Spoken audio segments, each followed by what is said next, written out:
Hey, Miles. Hey, Brian. It's Friday. Gotta get down on Friday. What about that one? Do you know that one? Yeah, I know that one. No, do you really? Yeah, Rebecca Black. No way. I was really expecting. It's horrible. It's a terrible song. It is, but it symbolized, or it represented a generation, didn't it? Yeah. People who got famous for really stupid things. Yeah. I mean, was that where you were going with that? She's turned out all right, though. She spoke a lot about her past with that, and it does seem pretty tough. Like when you're that age, you have no idea what's going on. Yeah. I think about all the stupid shit I did when I was little, filming it. Even when I filmed it, it was like VHS. Mm-hmm. It's not going anywhere. The idea that stuff would have just been put for millions to see, and then you got that for the rest of your life. It's terrifying.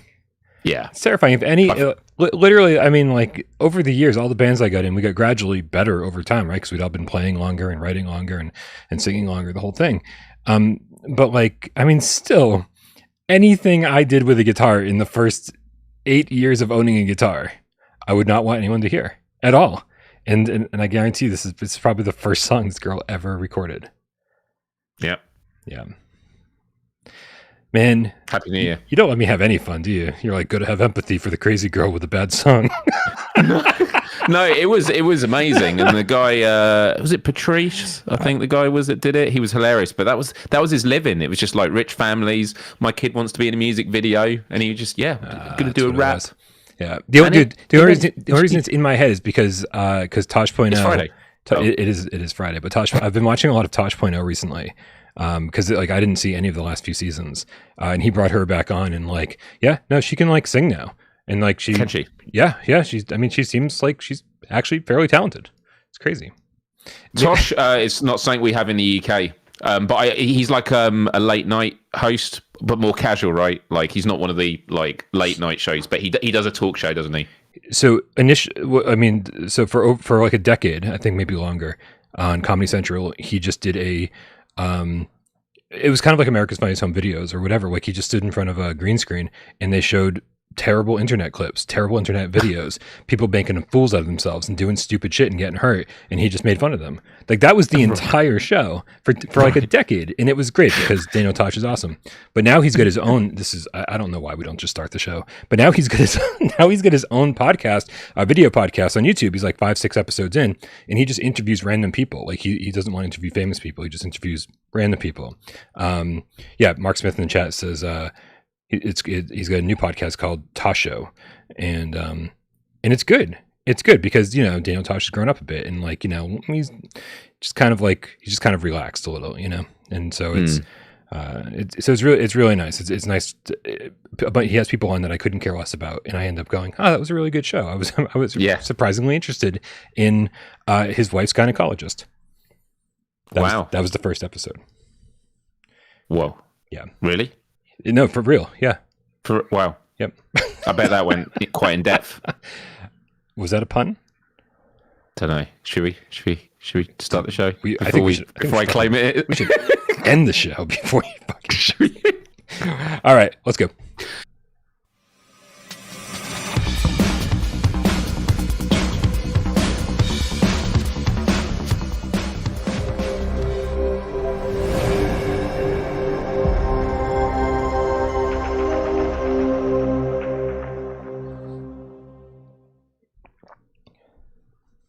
This is PSVR GAMESCAST Live. We film live every single Monday, Wednesday, and 2 West Friday right here on YouTube. We do it live on video on YouTube, 6 p.m. Eastern for your viewing pleasure. Because why would you want to miss out on faces like this? But we also care about your oral pleasure, so don't worry. Our friend RadPop uploads this to podcast services of your choice. And if you don't like the thing that you just had to witness, that long conversation about a whole lot of nothing, Sci-Fi Game Cat Henry has you covered because he puts timestamps into the show after the fact so you can skip around if you don't like enjoying good content. My name is Brian Paul from this channel right here, PSVR without Parole, and this gentleman over here to my, I really got to figure this out. It's my right arm, so it's my right, your right. It's Miles Dyer from youtube.com/Miles. Hey Brian, hey Game Cats, happy New Year. First Friday show. I can't believe it's only the first week of New Year, and oh my goodness, what a week I've had. Some of it I can't talk about. It's not been good. Other things I can talk about. 2 nights in a row, I had a power cut, Brian. And look, I'm just going to put it out there first. Look, I got over it. It was fine. But I tell you what, when you have a power cut, and where I live, you look out, there's just complete darkness. And I was like, oh, I got this nice little candle for Christmas. I'm going to make some good use of it now. You very quickly realise that life is very boring without electricity. There wasn't a lot to do. And so the first night it happened, I just went to bed early. Fair enough. Oh, dude. And then that sounds amazing. You can't even watch TV, right? It's like, you're just like, well, right. might as well go to bed. This might be quality sleep for once. Right. And it made me realise that, back in the day before electricity and screens, it was very easy. You get to the end of the day, it's dark. Well, I guess go to bed. And people got good night's sleep. Yeah. Now we have all these screens the whole time. And it's just like, yeah, it's just a massive difference. Anyway, the power came back on overnight. That was good. And then it was Wednesday. And then I was playing some Among Us VR. I just wanted to dive back into there. And I started playing it. And when you're in the lobby and the host leaves, it goes black. There's no loading screen. And then it will load back up in the same lobby with the new host. And it did it a couple of times. And then it did it a third time. And this was an exceptionally long loading screen. I waited maybe 15, 20 seconds. And I was like, okay. And I took the headset off. And I was in pitch black. It was another power cut, and so the headset was probably it was as dark in my room. I felt like I took the headset off and I was still in the loading screen. That's how it felt. Wow. And so yeah, it happened a second night. Although the second night it was weird because my neighbours' lights were on. It was 1 in 3 houses had their lights, and it was when I do my show Miles Dyer Live. Had to just postpone it for the next day in the end for Thursday. But yeah, 2 days in a row. And then naturally on Thursday, I'm just anxious going, can I do anything or is the power going to go? But no, it was fine. But we've had storms over here in the UK and, bit trivial what I went through, lack of electricity, not great, but there'll be people that were dealing with flooding and stuff like that, which, God, flooding is the absolute worst because when that goes through your house, it's just the damage it causes, and there's a lot of that happening across the UK at the moment. So, yeah, it wasn't particularly great. But I haven't really had to play or live stream any new VR games. So I've just over the last few weeks, I've just managed to play VR of what I wanted to play, which has been really nice. Oh, and so there are 3 games this week that I've been playing a lot of. What's that like? What's that like? I know. It's weird. I feel like I should be streaming more. But the 3 games I've been playing a lot. I've been playing a lot more than these 3, but I've been playing a lot of Resident Evil 4. And I've got to a point now where I'm like, maybe I just want to go back and then, do some multiple live streams of each of the chapters and stuff like that. So that'll probably come up soon. But absolutely loving Resident Evil 4. The other 2 games I keep bouncing between. Anyone that was on Discord earlier will know what one of them is, but I'll get to that in a moment. Breaches. I've been playing loads of Breaches, man, and you and I jumped into it a bit together. Man, Breaches is just one of those games where when you first go into it, it's brutal. You're gonna get killed a lot. You're not gonna get anyone. Headshots are just instant kills, and it is very, very frustrating. But just stick with it because eventually, when you're with a team, and to be fair, I think it's a great example of why we need crossplay on a lot of these games because. Yes, you get a lot of squeakers and stuff, but you also get a lot of genuine players, and even some of the young kids are actually incredibly helpful. And because they've played it for a while, they'll be able to tell you which guns you want to use. And it's just a really fun tactical shooter because there's no weapons behind a paywall, just cosmetics. And you basically, depending on how you perform, is how much cash you get into the next round that you can spend on gadgets. And just when you start getting the strategies and working out what works well, it's just super, super satisfying. So yeah, Breaches I'm having a really, really good time with. And then the other game, Nock. Now Nock is a game I loved when it came out, but it very quickly became apparent that not many people were playing it, and so it was very hard to get matches, and I kind of fizzled away from my interest of it. They've recently done a massive update. And just over Christmas, when showing some of my family a load of the games, I showed Nock. And what I was blown away by is Nock now has this open lobby. Mm-hmm.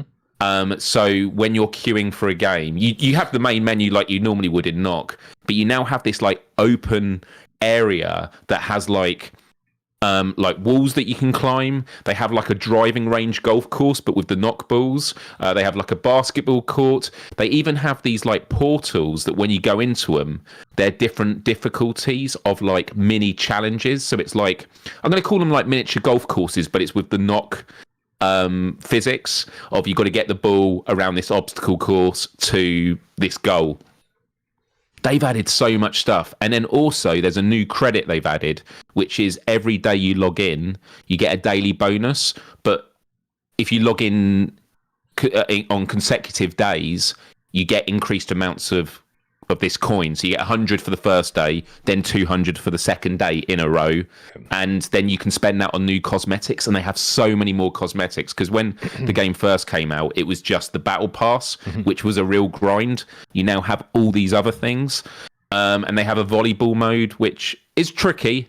And it's all right. But like the other thing is, with MetaQuest players, like a new surge coming in, there's just loads of people to play with. And I firstly forgot how much fun I had playing it, and I think it's going to become one of my favourite VR games again, because I think it just comes down to this. The reason Rocket League was always so good is Rocket League is a game that as soon as you hit the ball, you know whether or not you've hit it on the right angle, like the angle matters.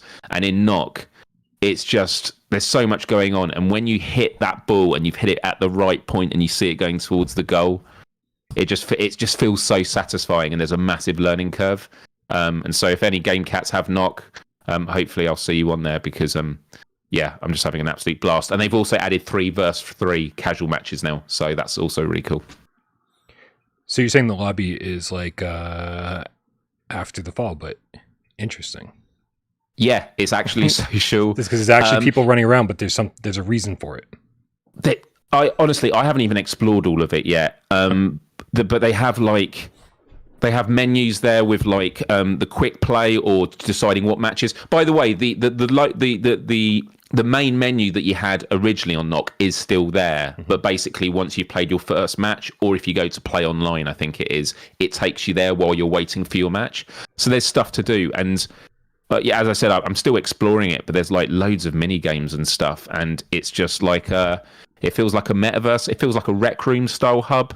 But just with like loads of activities all around the mechanics of Nock. Cool. And I'm just really excited, man, because it just feels like this is a platform that they're going to keep adding to, and the amount of cosmetics you can unlock now, because it's all about adding personality and stuff, I think is really, really great. So yeah, I'm really impressed. But I've always been a massive fan of Nock, but again, I haven't played it for like 7-8 months. I switched off of it completely, and it was just because it was really hard to find games. Was that the reason? Because like I really enjoyed it, but the fact is that like we were in the same situation until like literally a week ago. New games were coming out like every single week, and we just had to kind of stay on top of them for the show and for reviews and all that. And so like, I mean, every time I ever signed into Nock, like it was there were plenty of people playing. But they didn't, most of them weren't on PSVR2. They were all on Quest. And so, good to have crossplay going on. But yeah. I mean, so yeah, someone in the chat, by the way, said it because they mentioned it earlier. It's on Quest Plus, but I don't know what that is. Is that kind of like a package that is done of like games that are free, like PlayStation Plus? Basically, whatever that is why there's a massive influx of players now. So yeah, you got me, man. You got me. Yeah. Who can keep up? Although I guess I'll find out when I get my yeah, no, it is the same. It's very much like a PlayStation Plus. I do remember this now. Certain games every month as long as you're a subscriber. Which is probably something I'll do when I get my Quest 3. Probably picking one up in just a couple months here. But anyway, that's cool. I'm very interested in checking that out. Nock was a really, really good time. And it's a little sad that they lost their player base, because yeah, I mean that seemed like something that was going to last a long time. But also, it's like with Breaches, they're both two great examples of the importance of crossplay. So a game that actually I jumped onto earlier today because I was just curious to play it, not as a let's play, was forever pool. Yeah. That there's no cross play. There's no one to play multiplayer with. I played it some with Awesome Tatum from the community, and had a blast playing with him. And there's no cross play, and it's like it's going to suffer. I do believe they are working on it, but I just think it comes with all these different games. You need cross play. If it's on Quest, you need to have that. I call it like the critical mass number of players. You need it so that at any one time there's always someone to play with, because the moment that there's no one there, it means people log on. Oh, no one to play with. I'm logging off, and that's how things collapse. Yeah. Yeah. I mean, it's the story of VR, right? It's not even the story of Nock. It's the story of VR altogether. So yeah, crossplay is absolutely essential. Phasmophobia is that going to be crossplay, isn't it? I believe so. Yeah. It's going to be crossplay with not only PC but also Xbox and flat screen. And yeah, if you have Phasmophobia, I believe you're able to play with anyone else who has Phasmophobia, which is very cool. That's really cool. Yeah, definitely one of my more highly anticipated games. Miles, it's strange that you're having trouble finding Nock games, because if you're a member of our Discord, it's much easier to find these games. So don't forget to come join our Discord, and you can always get multiplayer roles for specific games. Makes it super easy to find games. You can just tag everyone who has that role. If you want to get into a game, we try to make it as easy as possible. If there's a multiplayer game you want to play, I don't think you have better chances of getting a game together than using our Discord. So click the link in the description below. Subscribe. Also, subscribe to Miles over at youtube.com/Miles while you're clicking links and pushing buttons. But also over on our Discord, breaking news. Yeah. Walkabout Mini Golf is this Sunday's multiplayer meetup. So every Sunday, 2 p.m. Eastern, Professor Lilith organizes a multiplayer game. A few games, 3-4 go up for vote, and you guys get to vote on what game the whole community plays together every Sunday at 2 p.m. And by a huge margin, Walkabout Mini Golf won this week. Wow.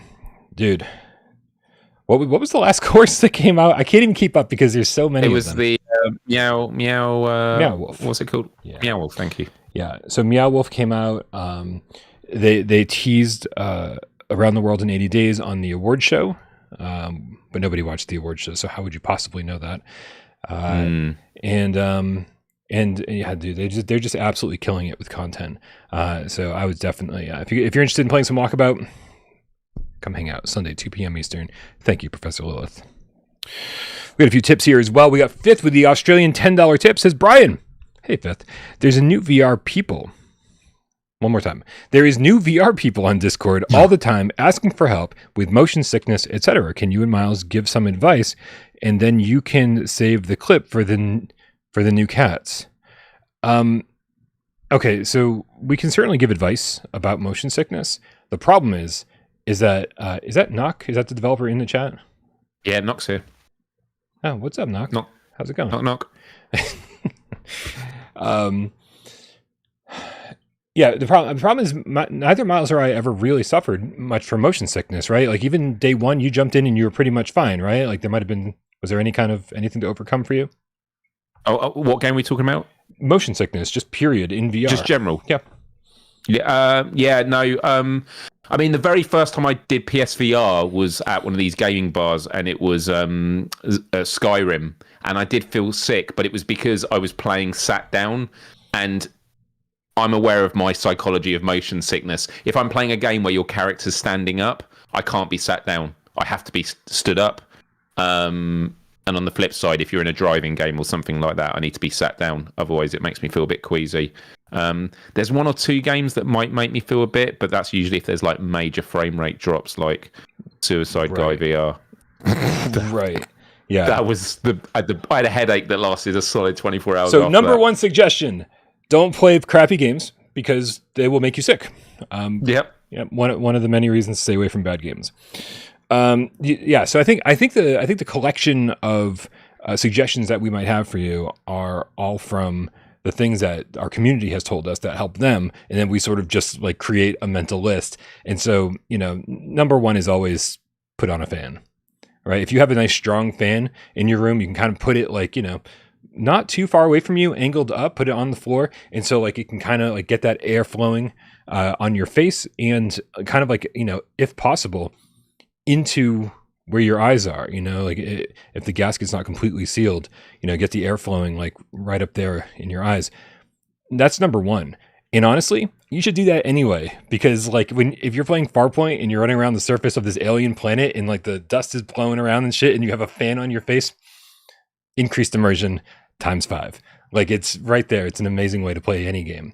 So that's it probably adds to a sense of like G-force, like minor, because another part of motion sickness is you're moving, but you're not feeling a sense of movement. So if you have something blowing on you, that can probably help you with that as well. Yep.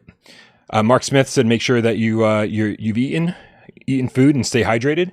Absolutely. Because dude, even I have a pretty good stomach for VR, like pretty much an iron stomach. I can, when I'm feeling good, I can play any game, no problem whatsoever, play for 10 hours straight.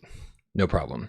The problem comes in when you haven't eaten, especially if it's been like a long time. If you're sensitive to these kind of things, I can go all day without eating. But if it's like the end of the day and I still haven't eaten and I've got an empty stomach, yeah, that's when my stomach starts to go. And I'm like, oh, I can feel that. And like, if the longer you play, the worse it gets. It also happens if I'm super over caffeinated. So eat and stay hydrated. What else you got for us, Miles? Anything good? For me, it's also what something I'll say, which isn't like to help you with motion sickness, but it's something to be aware of, is if you start feeling it, and I think most people watching this know this already, but if you start feeling motion sick, take the headset off and step away. Yeah. The idea that, no, I'll just try and push through it.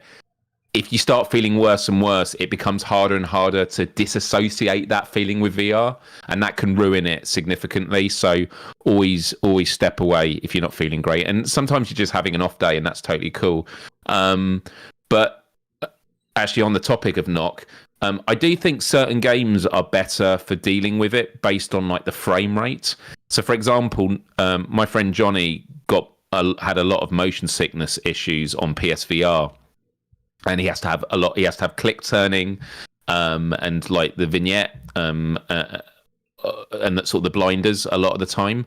But Nock was an example of a game where when he tried it when he was visiting mine, I didn't have any of the comfort settings on, including smooth turning, and he played that and he says, "Oh my god, I can't believe I'm able to play like this," and it's just because of the really smooth frame rate. And I do think that comes to it as well. I think if you've got games where there's a lot of ghosting and blur, that can probably make you more susceptible for feeling a bit queasy. So I do think that's something to keep in mind as well. Different games will have different motion sickness kind of instigations based on what the visual fidelity is. Yeah, I mean, I think it's important to test out different things. Like if you're prone to motion sickness, then when you go into games, check out all of the accessibility options. You use teleportation if you have to, use click turning if you have to. See what works for you. Everybody's kind of different. Some people need blinders or the vignettes on. And some people will claim that those make them more sick. So just check out all the options and see what works for you. The other thing is people have recommended chewing ginger. I've never tried this. Really? Yeah, they said it settles an upset stomach, and so it also helps when you've got an upset stomach for motion sickness. So I don't know if that's a thing or not, but we'll just tack it on the list because that's something people have said. Yep. Ginger's horrible. I had a really bad experience with. I was at. Do you have? Oh man, what's the name of the ramen place? It's a chain. Wagamama's. You have Wagamama's over there, don't you? No. You do. No. I went to one in Boston. I'm pretty sure of it. You just made that up. There's no place called Wagamama's. There is. Fact check me, chat. Anyway, I went there to a ramen place. I call it ramen. You say ramen.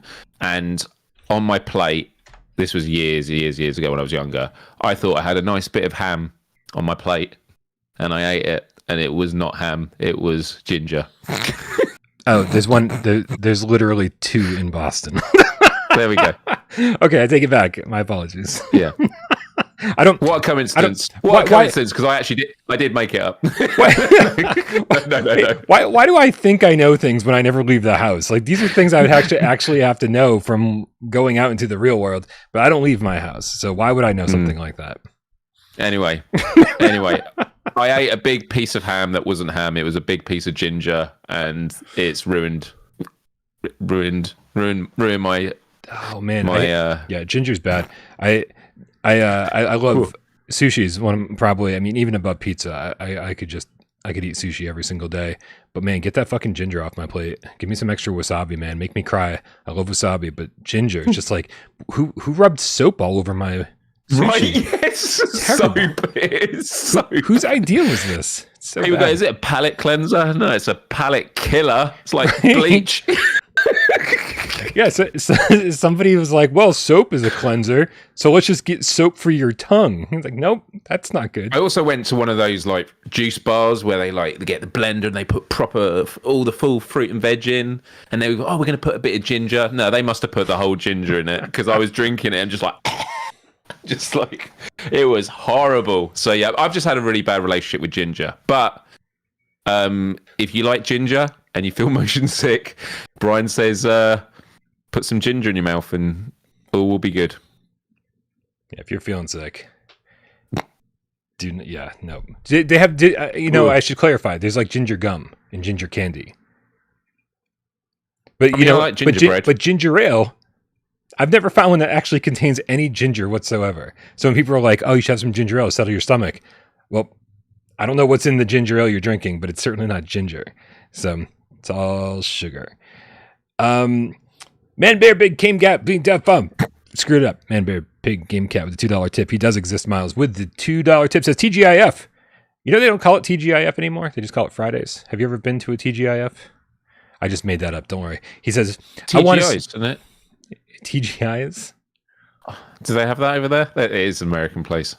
TGIs. TGIs. So we kept the Fridays and you kept the TGIs. Well, we had a TV show called TFI Fridays, but you got TGI Fridays, right? That's the name of the restaurant. It was called TGI Fridays, and then they switched it to just Fridays. Oh, I see. Oh, wow. Yeah, which is like, wow. I have no idea why. Maybe they were like non-believers, people atheists don't want to eat here because we say thank God. But just say thank goodness it's Fridays. I'm just making shit up. I don't Change know if that's the Fridays. Jesus, Man Bear Pig Game Cat says TGIF. I want to say I love Jennifer Hall and PSVR2. Well, Jennifer Hall, if you're watching, Man Bear Pig Game Cat's interested. I don't know who Jennifer Hall is. Hale. What? Is it Jennifer Hale? Oh, he wrote Hall. I know Jennifer Hale. I don't know. Yeah. I don't know. Pietrek F with the 12 plantain says, why do people think PSVR2 struggles and Quest 3 delivers? It's all marketing. It's Quest 3 is from all reports is great. But not better than PSVR2. So both headsets have their advantages, and people are thinking, Quest 3 kicks PSVR2's ass. Like, no, as we've said before, it seems like the perfect combination. If you have like PSVR2 and a Quest 3, that way you get to play all the games that you want. Each have their own advantages and disadvantages. But that's what I think that's a rational way to think. I see so much irrationality on social media about the VR wars, which is only going to end up killing VR. So fucking stop it. Planet Schlorpian with a $2 tip says, No Man's Sky VR finally has DualSense support. Is that true? Don't know. And who wants to play that way? Not I. Listen. There's a lot of buttons and a lot of things to remember in No Man's Sky, and I'm sure that there are a bunch of people who would rather play with the DualSense. I'm not one of them, but if this is the case, I'm very happy for all of them. It's good to hear. I guess if your sense controllers die, it means you can keep playing for a bit while they charge. But I have to say, after 10 months of playing PSVR2, the massive concern of the battery life of sense controllers, you can't have spare, and Like, you can't have spare? Yes, I've got like so many I've got so many sense controllers just sitting here. Got a couple over here. You got the quad sense controllers. Yeah. But yeah, I mean, I'd like to have an extra spare pair, but generally speaking, they only cost $500. Not charge them properly. They charge so quick, man. They only cost $500 for a spare pair, and then you can just put that extra headset up in the closet. That's what I did. man. Yep.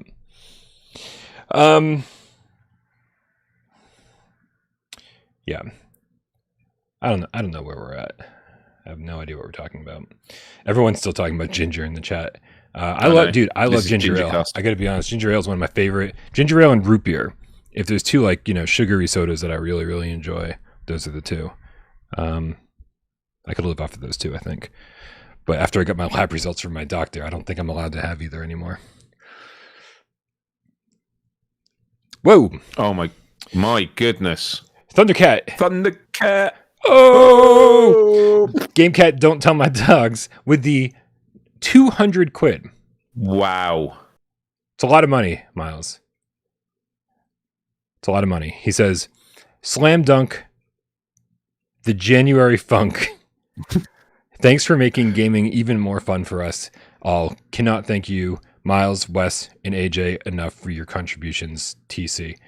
What's TC? Thundercat. Ho! Yeah. Yeah, thank you, Miles, Wes, and AJ. I appreciate all three of you.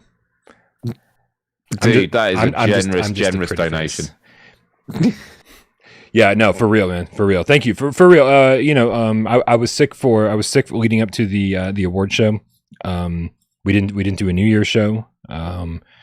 And no one really watched the award show, right? So listen, I don't like to talk about money. I don't like to make a big deal about money. You guys know I'm not a big fan of it, right? Like, but it's necessary evil in life, and I really appreciate all the help that you guys give, because taking 2 weeks off from GamesCast, not doing a New Year's Eve show, like, certainly affects the channel financially, and things like this just like really, really make up for it. So thank you very much, Thundercat. GameCat, don't tell my dogs. Amazing. Yeah. We gotta start the show. We've just been dicking around for the last 37 minutes, which is great. Well, we can cross ginger off the list. We covered that, man. You said we must talk about ginger. Got to talk about ginger. Actually, the very first thing on my run of show says Miles Power, which is a great nickname. But I just wanted to hear about your power issues that you were having, your electrical problems. So we can cross that off at least. Miles per hour was a Sonic Psychic. Miles per hour. Miles Tails Prower. That was it. Yeah. Yep. Loved it. I got that joke 10 years after they made it. It took me. I did not get it when it came out. I think I was the same. I was like, they called him Miles Prower. What the fuck does that mean? Miles Prower. Okay, let's tackle some January releases. There's obviously this first week upcoming. I guess this technically will be the second week of January. We didn't really expect anything to really be happening. The PlayStation Store kind of shuts down a little bit, and from what we'd heard, it was difficult for these indie devs, different studios, to get their games to go through the Sony certification process over the holidays, because they just kind of shut down for a couple weeks, and so there's a certain span of time where there's just no new games are coming out. But that's all ending on January 16th, with the first game that's slated to launch this month. Now, I feel like this is going to be outdated very soon, right? Because of all the shadow drops we get in December, all these developers just getting their games out as soon as they can. Yep. I bet there'll be at least a couple of shadow drops in December as well. So this is not the final list of releases that's coming this month. This is just what we know right now. Yeah, I'm constantly bracing myself for surprises. Maz, what's the excitement level for Toy Trains? Because that's the first one we're getting on January 16th. Well, there's 2 Train VR games coming out, aren't there, this year? Have I done a massive curveball? Gazler's already came out. No. There is another train one that is called Train Chase. That was it. It looks really rough, right? Like that's the one that looks like a Quest 0.5 game. Yeah. Okay. Yeah, it looks. Yeah. Wait, but that's the first person one, and you're on top of the train. Yeah. That's it. I'm looking at it now. By Ryan Games. Yeah. So it's like Gazler's, but you're facing the other way. Right, and it's made by Ryan. Ryan, that's it. Ryan Games. Ryan.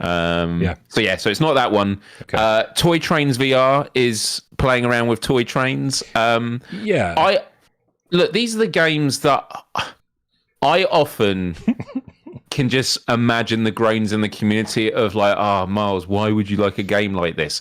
The reality is, I love all sorts of games, and I think also having like played them all means that I just have an appreciation for some of the smaller stuff, because I think there's a place for everything in this VR space. And so this is a game that I'm kind of looking forward to giving a go. I think it could be really cute.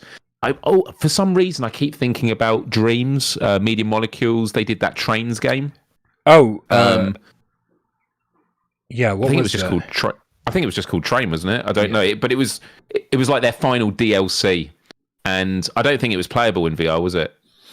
I don't think so. Or was it on PS4? Yeah, I'm guessing I would have checked it out if it was. Right, but a lot of people that played it said it was incredible, and it captured that nostalgic feeling of playing with toy trains as a kid.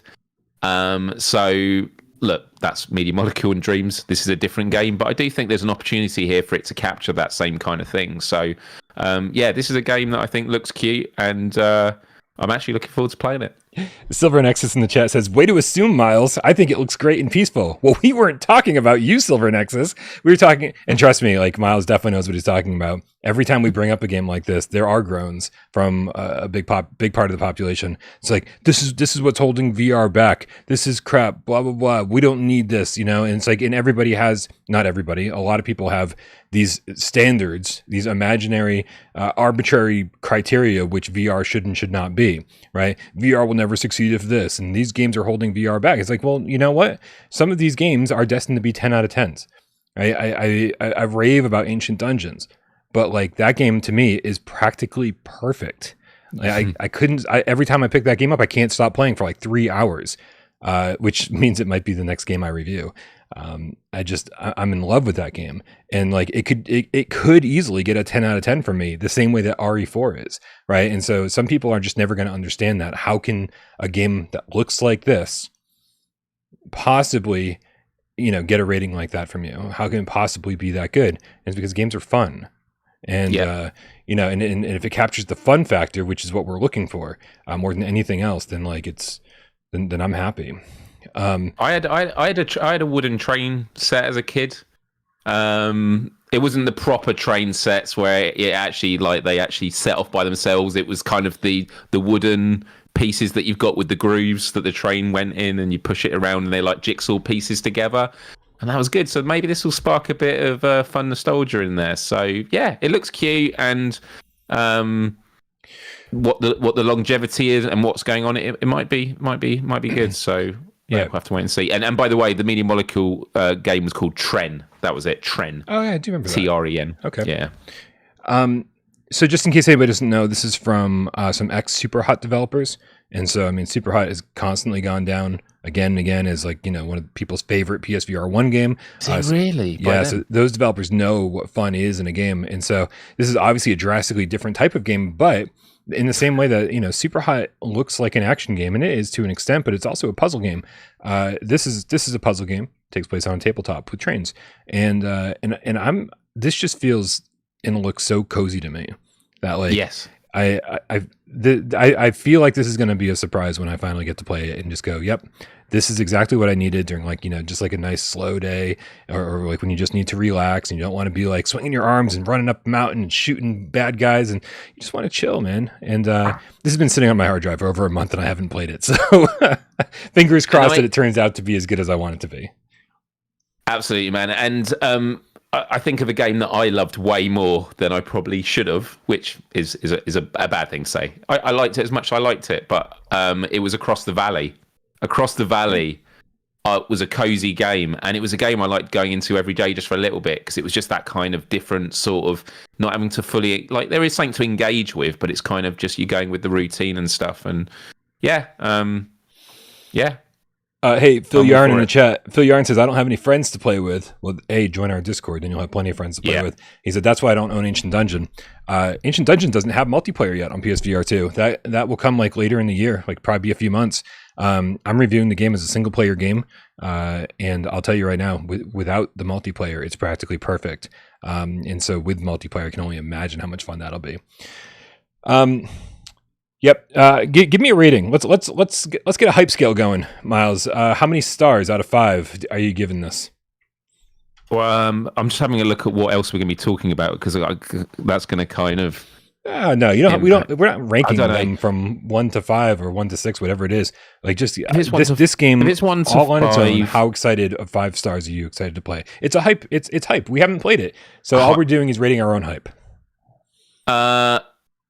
And also, I think it's because of the first one. I'm going to go with a 3 just as a benchmark for this one. Let's just say a 3, and then I'll see where I get back. I might make this one that I correct later on, but you and AJ have overthink this shit so much. I'm like, just throw out a fucking number.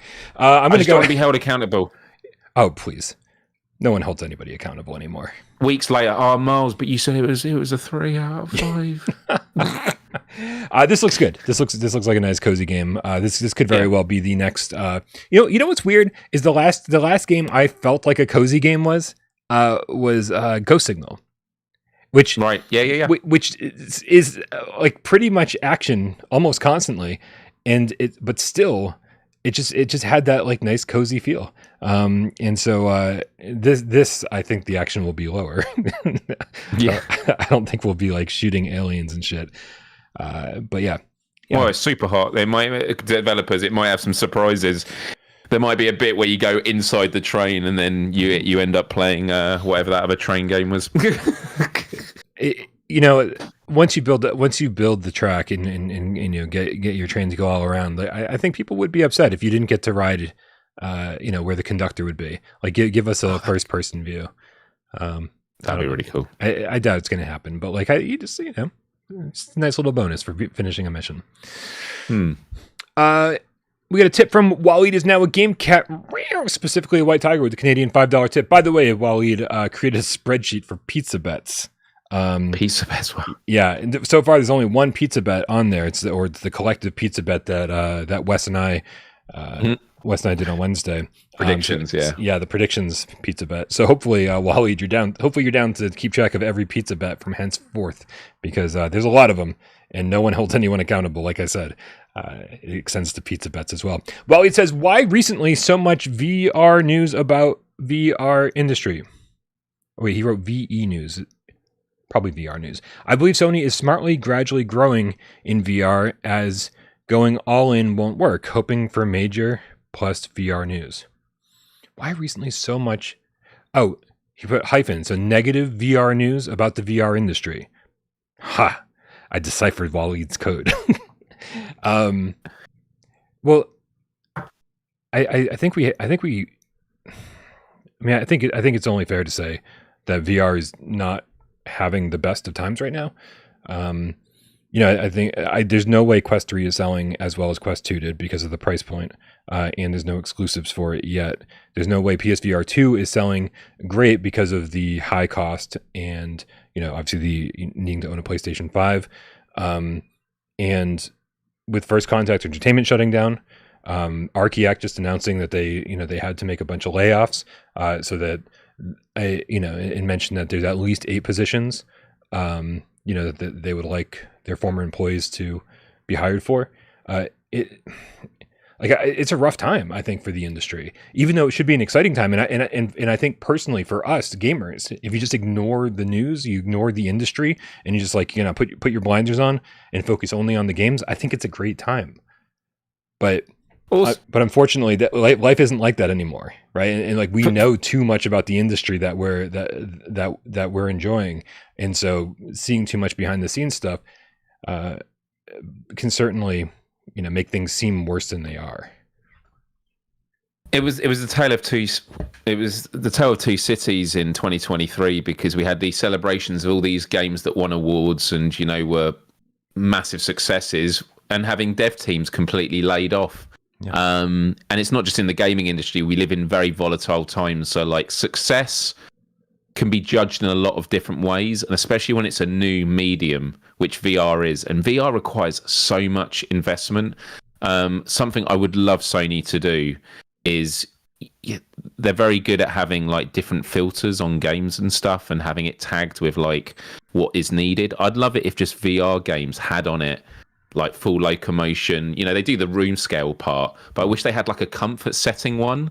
And then I wish when you set up your PSVR2 headset, they had like a sort of a comfort setting test mode that didn't rely on games doing it.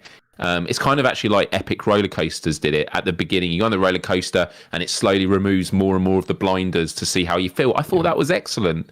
And I just wish Sony had that on its PSVR2 like setup process, so it can go, right, based on that, these are the comfort settings we recommend. And on the PlayStation store, it says, based on this, these are the games that are suitable for you. Yeah. Because the thing is, as soon as people try games, and we go back to what we said earlier about motion sickness, it puts people off, or people can't play anymore, or people feel overwhelmed if I've just spent money on a game that I'm not enjoying.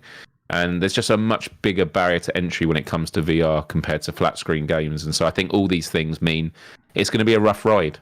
But the fact that VR is still being adopted by more and more people, look at how much of an improvement PSVR 2 was on PSVR. I'm actually hopeful, but it's not going to be like a home run. Not for a long time. Yeah. Ruthless Metal in the chat says new medium versus 30 plus years, but hey, which I think is an important thing to keep in mind as well. You know, gaming has never been bigger than it is right now. Gaming has surpassed, I think, all other entertainment mediums, right? Financially. So, you know, and I think we do need to keep in mind that VR is, you know, it isn't just like the original, just like original Pong and Atari and whatever else, you know, ColecoVision back in the day, all of these early game systems, they all struggled to some extent. You know, they were obviously popular enough for everyone to imitate them, but it wasn't until like the NES rolled around after the first video game crash that like things seemed positive and seemed like there was like substantial growth again, and like good growth, like not like here's a lot of good games and good developers, and you know, a lot of people supporting the industry, and not just, you know, not just like shovelware left and right. So I think every medium has its growing pains, and I think we're seeing some of those right now. But I also don't want to be super negative about it, because again, just as far as games, we've never had more games to play. The quality of games has never been better, and I'm super happy from a gaming standpoint. You know, people are like, there's nothing to play, there's no games. I was like, well, then you should try out my library, because I'm playing nothing but quality games. I mean, Ancient Dungeon and Resident Evil 4 alone, and yes, I did get the crossbow for whoever asked. I finally fucking unlocked it. Yeah. And what were your impressions of it? It's a bit weird to get used to. Yeah. Yeah, it's a little weird to get used to. I think it was Rhodey who said, once you get to crossbow, you never go back. And I was like, I could go back. Yeah, that's what I thought as well.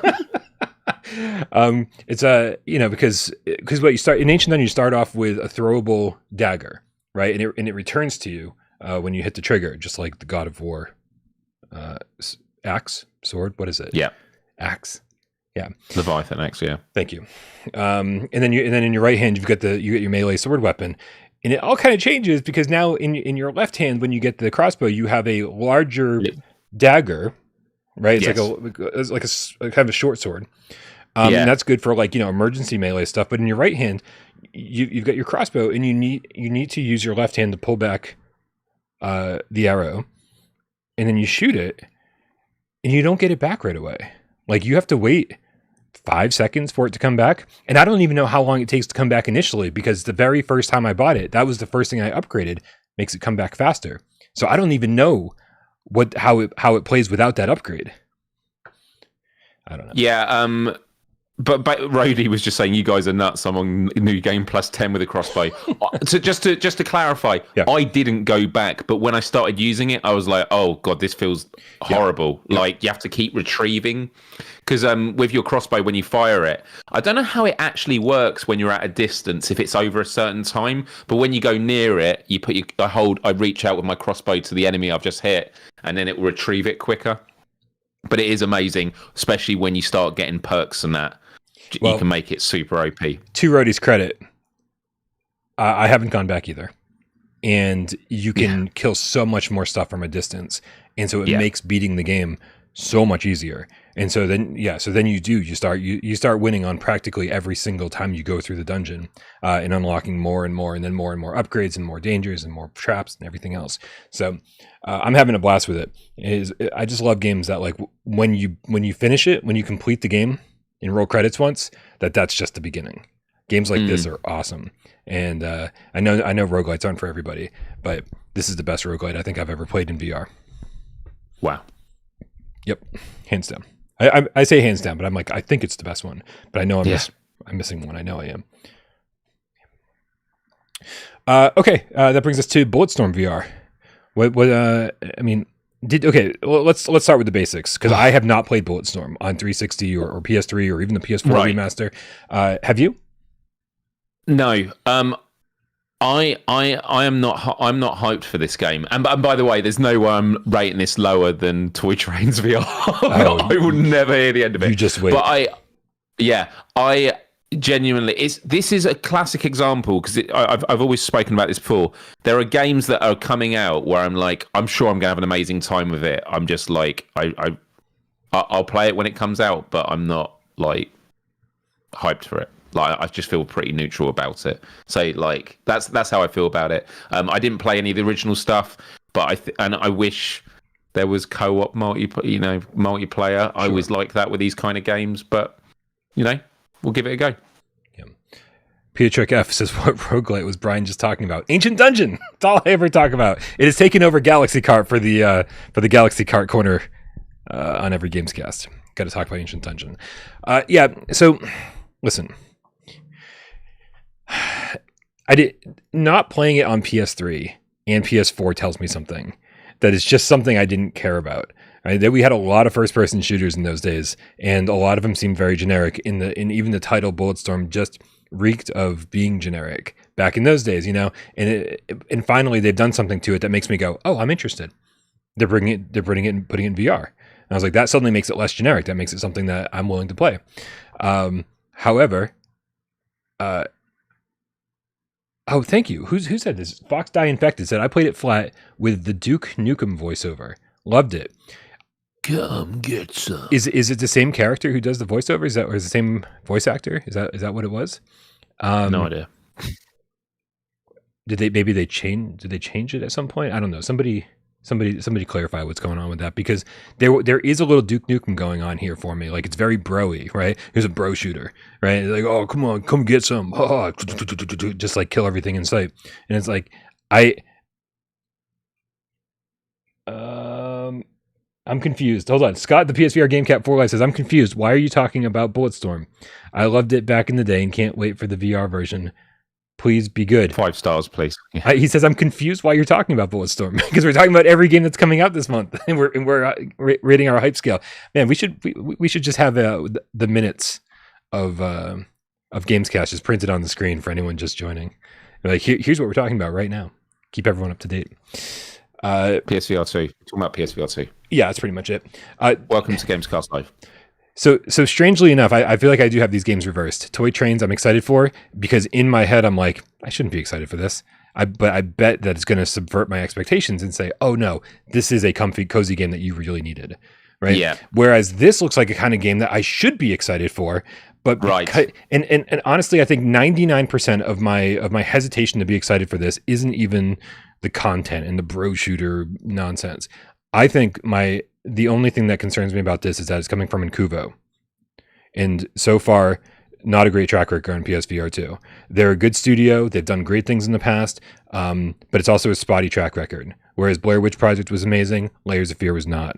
Whereas Green Hell was a great game, the resolution needed to be fixed. When they fixed the resolution, the frame rate like just dropped like a fucking stone, dude. Like, yeah. I mean, like it's still bad. Like, whereas I heard it was good again, and it's not. There's frame rate problems in Green Hell. And so it's like, man, I hope they get this shit sorted out before Bulletstorm gets here. I was really hoping that was the reason for the delay. So I'm wary.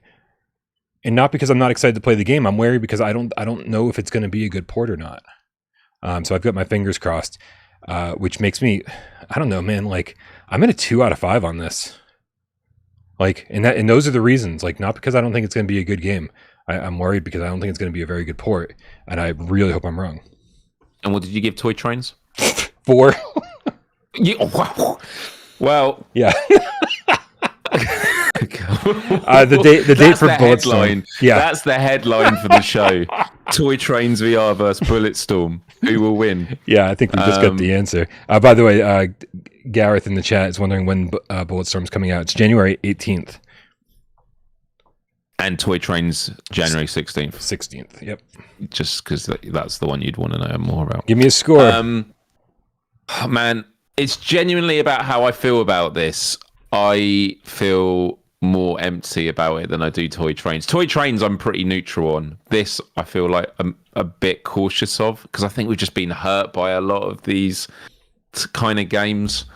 I'm going to give it a 3 though. I'm going to give it a 3 because I'm looking at the trailer again now and I'm like, this is a game that it looks fast paced. It has like a Doom sort of fast pacedness to it that looks good. Listen, I should make an addendum to my complaints and my wariness. I loved Green Hell VR despite its issues. Right. There was still a great game hiding under some technical problems, and so the fact is like, I don't have any doubt that they're going to get the game into VR and it's going to be mostly the full experience. And there may even be like some really great VRAF elements. Green Hell definitely had that, so I'm being a little bit harsh on it, but it's only because I'm just so trying to temper my optimism so much here. And so I know in my heart, I'm more excited to play this than I'm making it sound, but I am still nervous about it. Yeah. I can't wait to have my mind melted by this and be absolutely blown away. Yeah. Yeah.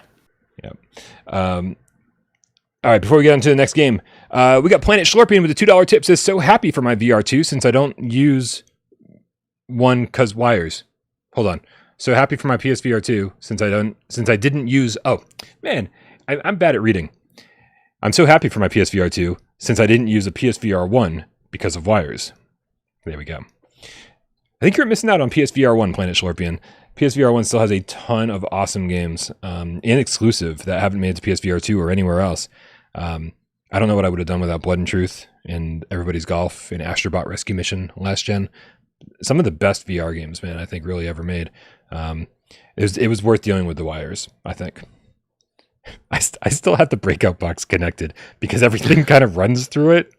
Like all my game capture stuff, I should really rework that. It's a mess of wires. Rachel, the 2024 delayed game cat with the £5 says, do you think we'll see at least one first-party Sony game in 2024? I'm really hoping for Astrobot PSVR2. P.S. Thanks for the top channel. Thank you for being a top subscriber. I think we will. Yeah, dude, if you didn't see it yet, check out Wednesday's show where we did predictions with Wes. I definitely think we'll get I think we're going to get 2 first-party games. At least we're going to get one built from the ground. I don't know if I said this during the show, but I think it's definitely going to start seeing the hybrid model come more into play. Sony's going to talk about it more. We're going to see more of their first-party games and contracted third-party games coming to first-person VR. And I do expect Astrobot and a remaster of the original game because people need that. Agreed. And also, we barely know what Sony's doing first party for flat screen games beyond like March. I think. I mean, yeah, even barely even in March. Yeah. Yeah. We got a lot of cool games. Was it Ronin? We've got Final Fantasy VII Rebirth. So we've got like, partnerships and stuff like that. That's like at the front of their roster. But I think we're going to have some pretty big announcements coming out for the year, setting up the second half of the PS5 cycle, and VR's a part of it. There's a weird philosophy that goes around, I feel like, out there, where if you haven't heard from a studio in a while, then all the games you've ever heard that were in development are canceled, that they're no longer hard at work. And Sony seems to be number one culprit of receiving this kind of criticism. They own like 22 first-party studios, and we don't know what like any of them are working on. And most of them are big enough to be working on 2 games at once. So that means there's anywhere from like 25 to 40 games in development over at Sony. And we don't know about almost any of them, right? And so if anybody's argument, and this obviously doesn't apply to you, Rachel, that we're just using your tip as a jumping off point. If anybody ever uses the argument, well, Sony's obviously given up on VR because they haven't told us what their next Call of the Mountain or their next Resident Evil 4 is. Well, they also haven't told us what the next big PS5 exclusive is yet either. And so does that mean they're giving up on PlayStation 5? Like, they're just terrible at communication this generation. Like, terrible.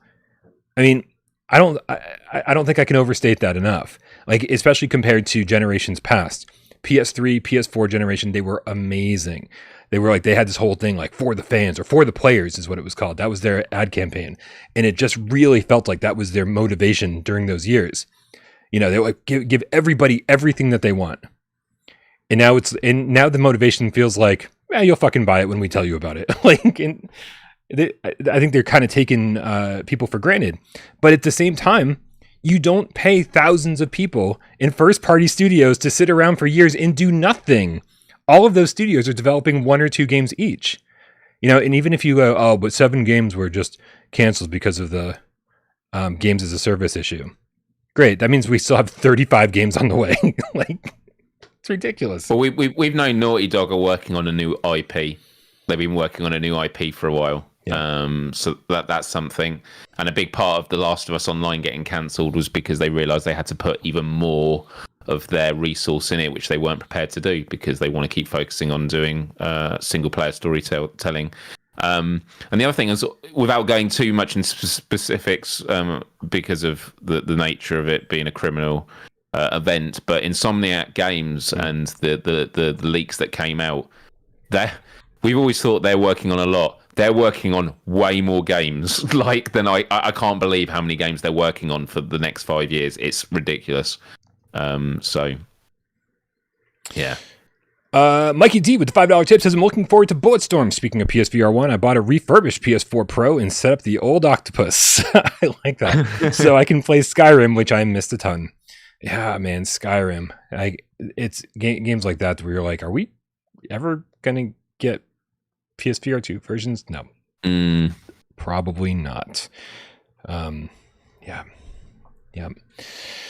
All right, man. Thank you guys all. Very generous. Appreciate your support.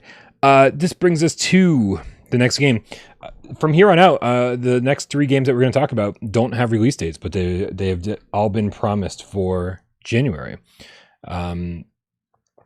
Just a heads up, I talked to the developers of this game. It's Cyube VR, even though it's spelled very strangely. Cyube VR, I talked to them today, and they said, yeah, it's still planned for January. They just got to get through the cert process, which I think will go okay, and should be out this month. This, dude, I mean, just like Ancient Dungeon, this has a Minecraft vibe, but it also looks beautiful. And it has the VRAF mechanics that Minecraft on PSVR 1 just never had. So I am very much looking forward to this. How much do you know about it? I don't know much at all other than what I've seen in the trailer. But I am hyped because the way it looks, and I'm not making a direct comparison, it kind of reminds me how giddy I felt when Xbox first showcased Minecraft with ray tracing. And it was like, oh my goodness, right. Seeing Minecraft that is a certain aesthetic with like the lighting like shining through and just seeing the technology, it made me giddy and like I'd love to experience that. And I look at this now, and it just feels like the lighting, the shadows, it just looks beautiful. I'm really excited to jump into this world and see what it's like. Just the way the wood cuts open. Oh man, yeah. Again, this will surprise. This is actually one that I'm really hyped for.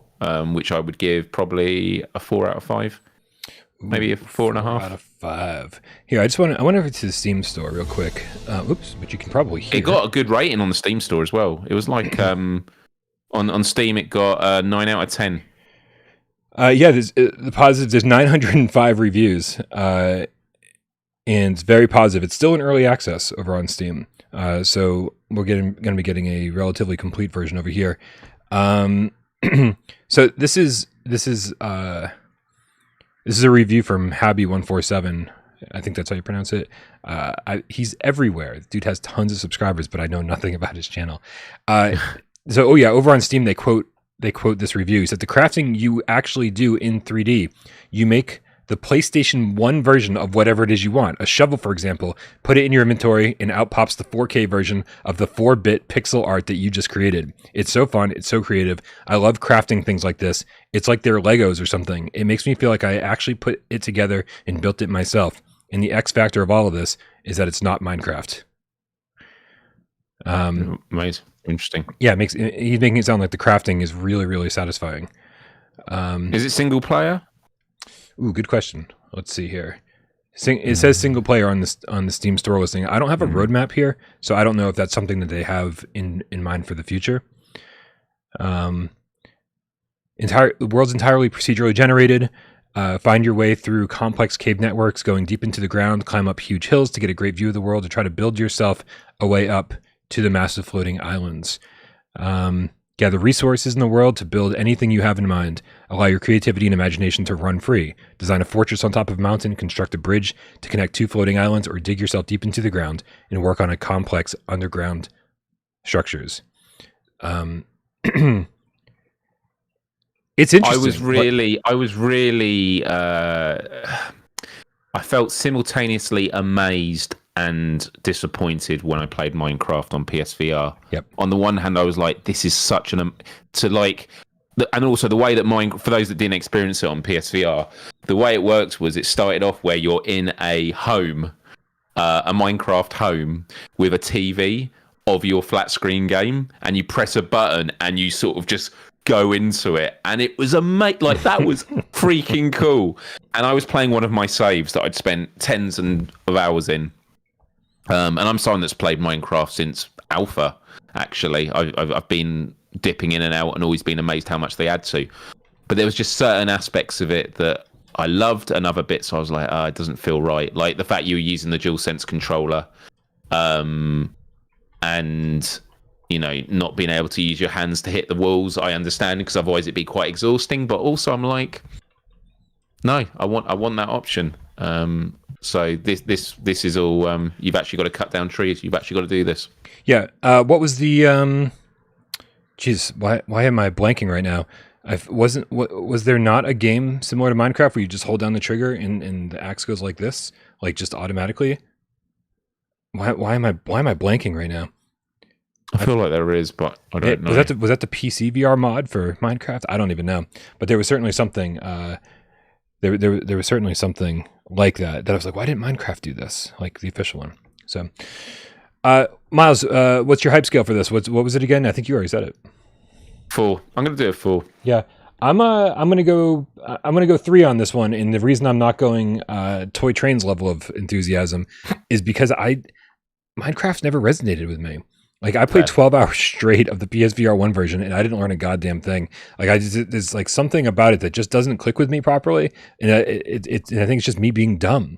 Like I just don't get how shit works properly. And there's always, dude, even in school, you name a subject, and there's always been one element of every single class I've ever been in that there's like one thing I never quite understood. And in Minecraft, unfortunately, it's a very essential thing, and it has everything to do with crafting. And it's just like, it's not clicking with me. It's not working for me. I don't know what the problem is. Hopefully this works differently enough from Minecraft where I can just get into it and it feels like its own thing. And then I will be super excited to play if I completely understand everything. Minecraft was a game that I would never play solo. I always had to play with friends because I like the idea. You start off in the middle of nowhere. It's like, quick, before it's nighttime, we've got to make a thing. And I always wanted to sort of experience that in the VR. And when VR came out, I kind of just played maps I'd already established. I would have liked to have got together with a bunch of game cats and gone, right, let's start from the beginning and try and get to the end, because there's a really good end game with Minecraft. So so I totally understand your score, and obviously that's why I'm quite high on it, because I love this kind of exploration. And until we get the Forest VR, that's what we'll have to do. Needed the Forest VR, needed Bioshock VR. These are games that just don't make any sense why they're not in VR. Mikey D with the $2 tip says, by the way, Brian, you convinced me to get Ancient Dungeon. Thank you for the tip. However, awesome. I will be much happier about that statement once you've played Ancient Dungeon and I know that you liked Ancient Dungeon. Yeah. That will be the thing that makes me happy. I'm not here to sell games to people. I'm here to tell you how good games are that you might otherwise know about. So hopefully Brian's asking you to tip again. No, once you know. Stop that. No, tell me on Discord. Tag me in the general chat. All right, man. That brings us to Ultrawings 2. Oh yeah. Also, this it's supposed to be out in December, and then it got pushed into January. I know developers were not happy about that, but they were. But here we are. It should be coming in January. Did you play Ultrawings 1? I did. I probably would have given, and I'm happy to talk about this. I'm just going to go to my score first. I probably would have given this a 3 for hype until I saw you talking about it with Wes on Wednesday. Did you talk about it then? I don't know. Maybe was it on Wednesday's show? I think you talked about it. No one. But in the conversation, you were mentioning about how they've spoken about there is a lot of content. Yes. There is a lot of content. And so when I heard that and I'm looking at the trailer and I'm seeing all these different modes, and yeah, my hype definitely went up. I know a lot of people have been really hyped about this. The reality is I haven't been that hyped. But then when I was watching the trailer and hearing about all this content, I was like, actually, no, this is going to be quite something. So I'm definitely a 4 out of 5 for this. I think I'm with you on 4 out of 5. And here's the fortunate part. This has a little bit of a Galaxy Kart thing going on for it, because we just don't have many flight games in VR or on PSVR2 specifically. We got Project Wingman, which did not turn out very good. What was there was acceptable at best, and then we didn't even get a full-fledged game. This is the full-fledged game we were hoping for. And on top of that, is just there's just so much to do. Like you said, the content is insane. They've added combat to this. It just looks, everything about it seems so much better. And so, if there was like 6 or 7 flight games on their way this year, I might suddenly go, oh, this is probably the one I'm least excited about, or like, it makes me less. But no, just like Galaxy Kart, it's one of the few we have. So fucking awesome. And they've proven themselves with Ultrawings 1. Ultrawings 1 felt great on PSVR 1, having 2 hands, the option to use 2 hands. I see Planet Schlorpian in the chat saying he really enjoys the DualSense controls for No Man's Sky, and that's I'm assuming that's what's going to go on with this, right? They gave us all the options we wanted to on PSVR 1. Yeah. So for people who really want their 2 hands and interact with everything on the dashboard, flipping the switches and pulling levers in order to gain speed and take off, do the whole thing, then there's that. And you've got a gun, you can fly with one hand and shoot with the other. It's everything I want, for people like Planet Schlorpian, I'm assuming there's going to be a DualSense option, which should be great. I'm excited, man. I think it's a 4 stars for me. Just like Galaxy Kart. Awesome. Yeah. Also, I think the devs, by the way, Galaxy Kart Corner. I got to make the transition screen. The devs over on our Discord said that they've got another update coming for Galaxy Kart with more tracks. I was like, at this point, they are just like, they are just grinding them out, man. Like we get more tracks in Galaxy Kart than I can even keep up with. I've got a new request for them based on what we've just been talking about. They should do the Diddy Kong racing. I remember that on N64. Hovercrafts, planes, and go-karts. Those were the 3 vehicles. And then you could race as those different things in the same match, right? If you got it, you own it. Brian's gone to get it. Diddy Kong Racing. I never owned an N64, but I remember going around with my friends and Diddy Kong Racing. Oh, I love playing it so much. For people like you, do I have good news? Because even though my actual Polymega hasn't shown up yet, Miles, today my N64 module for the Polymega showed up. Right? So I ordered the Polymega 2.5 years ago. Still waiting for it to show up. It's supposed to show up sometime this month. Here's the N64 module. Nothing special, right? Just get the N64 port on there. That's it. Right. For controller inputs. So you can use your original N64 controllers. Awesome. Here's the best part. Listen, I love the GameCats, but I know someone's going to disagree with me on this. And if you disagree with me on this, go fuck yourself. The N64 controller was trash. Like TRASH trash. Go fuck yourself. So bad. I loved it. That analog stick was such a piece of shit. Yeah, probably. But I loved it. And then they redesigned it. They redesigned it with a good analog stick and a better layout, so you're not holding the middle stick like some kind of weirdo. I like that. But the one I hated was the GameCube. The GameCube controller was what? I couldn't play it, and I was like, I'm never playing this. What kind of weird fucking dimension do you come from where the GameCube controller sucks and the N64 controller was great? What was wrong with the game? Dude, the GameCube controller is one of my favorite controllers of all time. It feels so good in your hands. What was the problem with it? It felt horrible when I remember that was when I was like, I'm not playing any of these games. And I didn't play any GameCube stuff. I remember going to parties and everyone was playing Mario Smash Bros. I was like, oh, Mario Smash, Super Smash Bros. Yeah, I love that. What are we playing on? GameCube. Oh, no, you're right. Oh, Taddy P says my Polymega came ages ago. Yeah, I've been living vicariously through people like you, Tabby, or Taddy. I've just been watching live streams of people like playing N64 game after N64 game, or like their old Sega Saturn collection and shit, dude.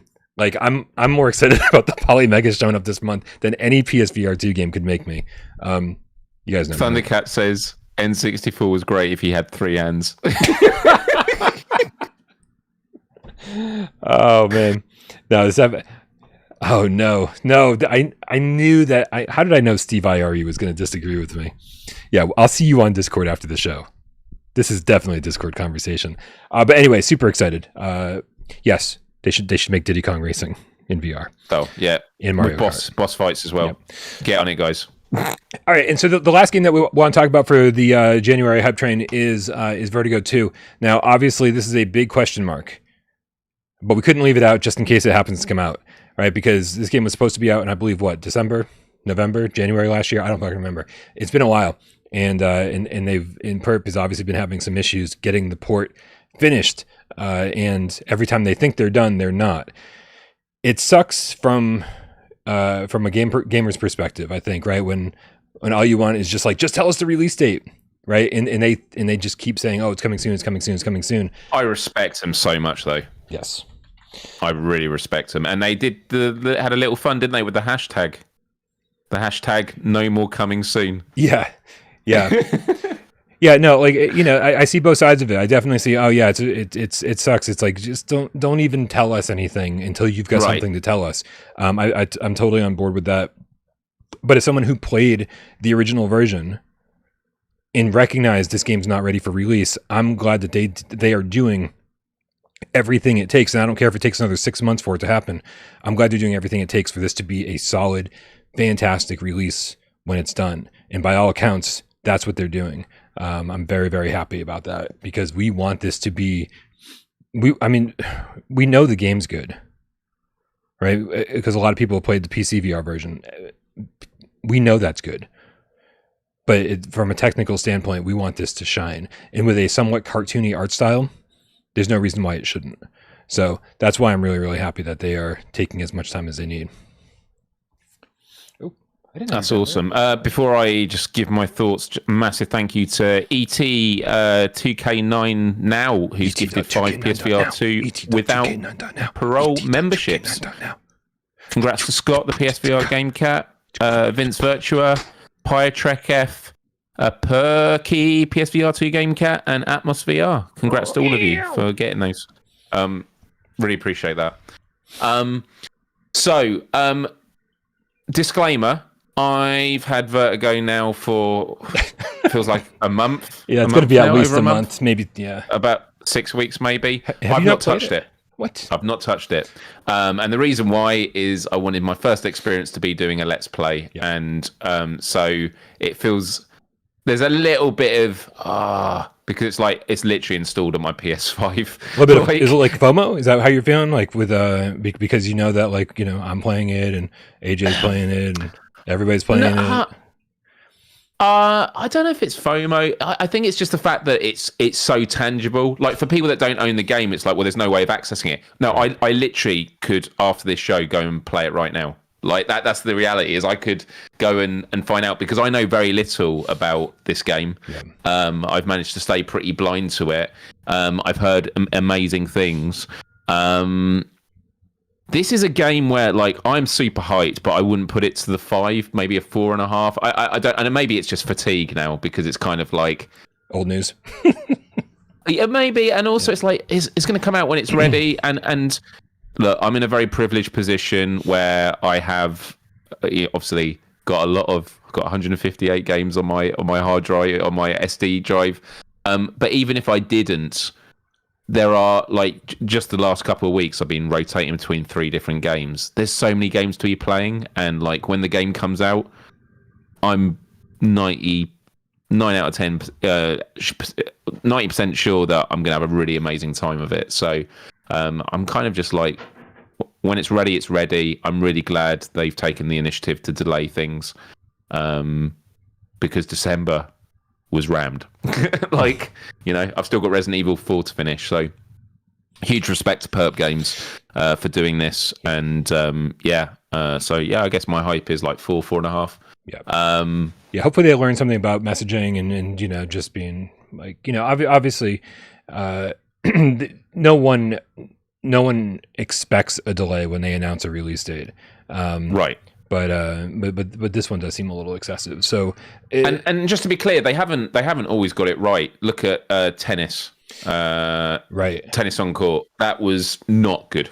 That was really not good. But they seem to be learning, and they're adjusting it accordingly. We have to be willing to give credit when efforts are made to make changes. And I'll give you another example. The Game Awards had a lot of criticism at the one that's just gone, because devs were given 90 seconds to speak on stage and take their awards. And by the way, those criticisms are completely fair. I thought it was a complete joke. It's clearly an overcorrection from Jeff Keighley's part, because everyone remembered the year before Kratos voice dude, I can't remember his name, Christopher, what's his name? He took 8 minutes on a speech. But I'm someone who kind of believes Jeff Keighley's going to listen to this feedback and he will adjust, and he might make a mistake the other way. And I just know what this is like. Perp Games, probably with Vertigo, were like, we need to delay this. And every time you do it, you sometimes get it right and you sometimes don't. But what you do is you kind of you do the law of averages. You look at their overall track record and you can kind of get a sense of intent, and they just want to do gamers right. Right. And so for this, as you say, they've learned a lot from their messaging. Perp Games are a company that I have a lot of respect for. Christopher Judge, thank you guys. Yeah. That's what I was trying to think of. And just on top of it, like, it was funny because I want to say it was Mark Pringlesleaf who posted in our Discord, who had emailed Perp about the, like, if there's any updates on the release date for Vertigo. And who emails back? Mickey Tord, the CEO of the company, emails back.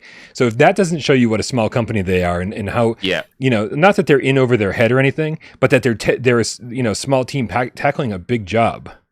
Like, I think that's something to remember. It's like they are very passionate about this. If they care, if all they cared about was money, they wouldn't just be, like their primary source of income, source of revenue wouldn't be PSVR2 games, right? They would be doing more of a limited run thing where, like, they were just tackling all games, physical games for everything.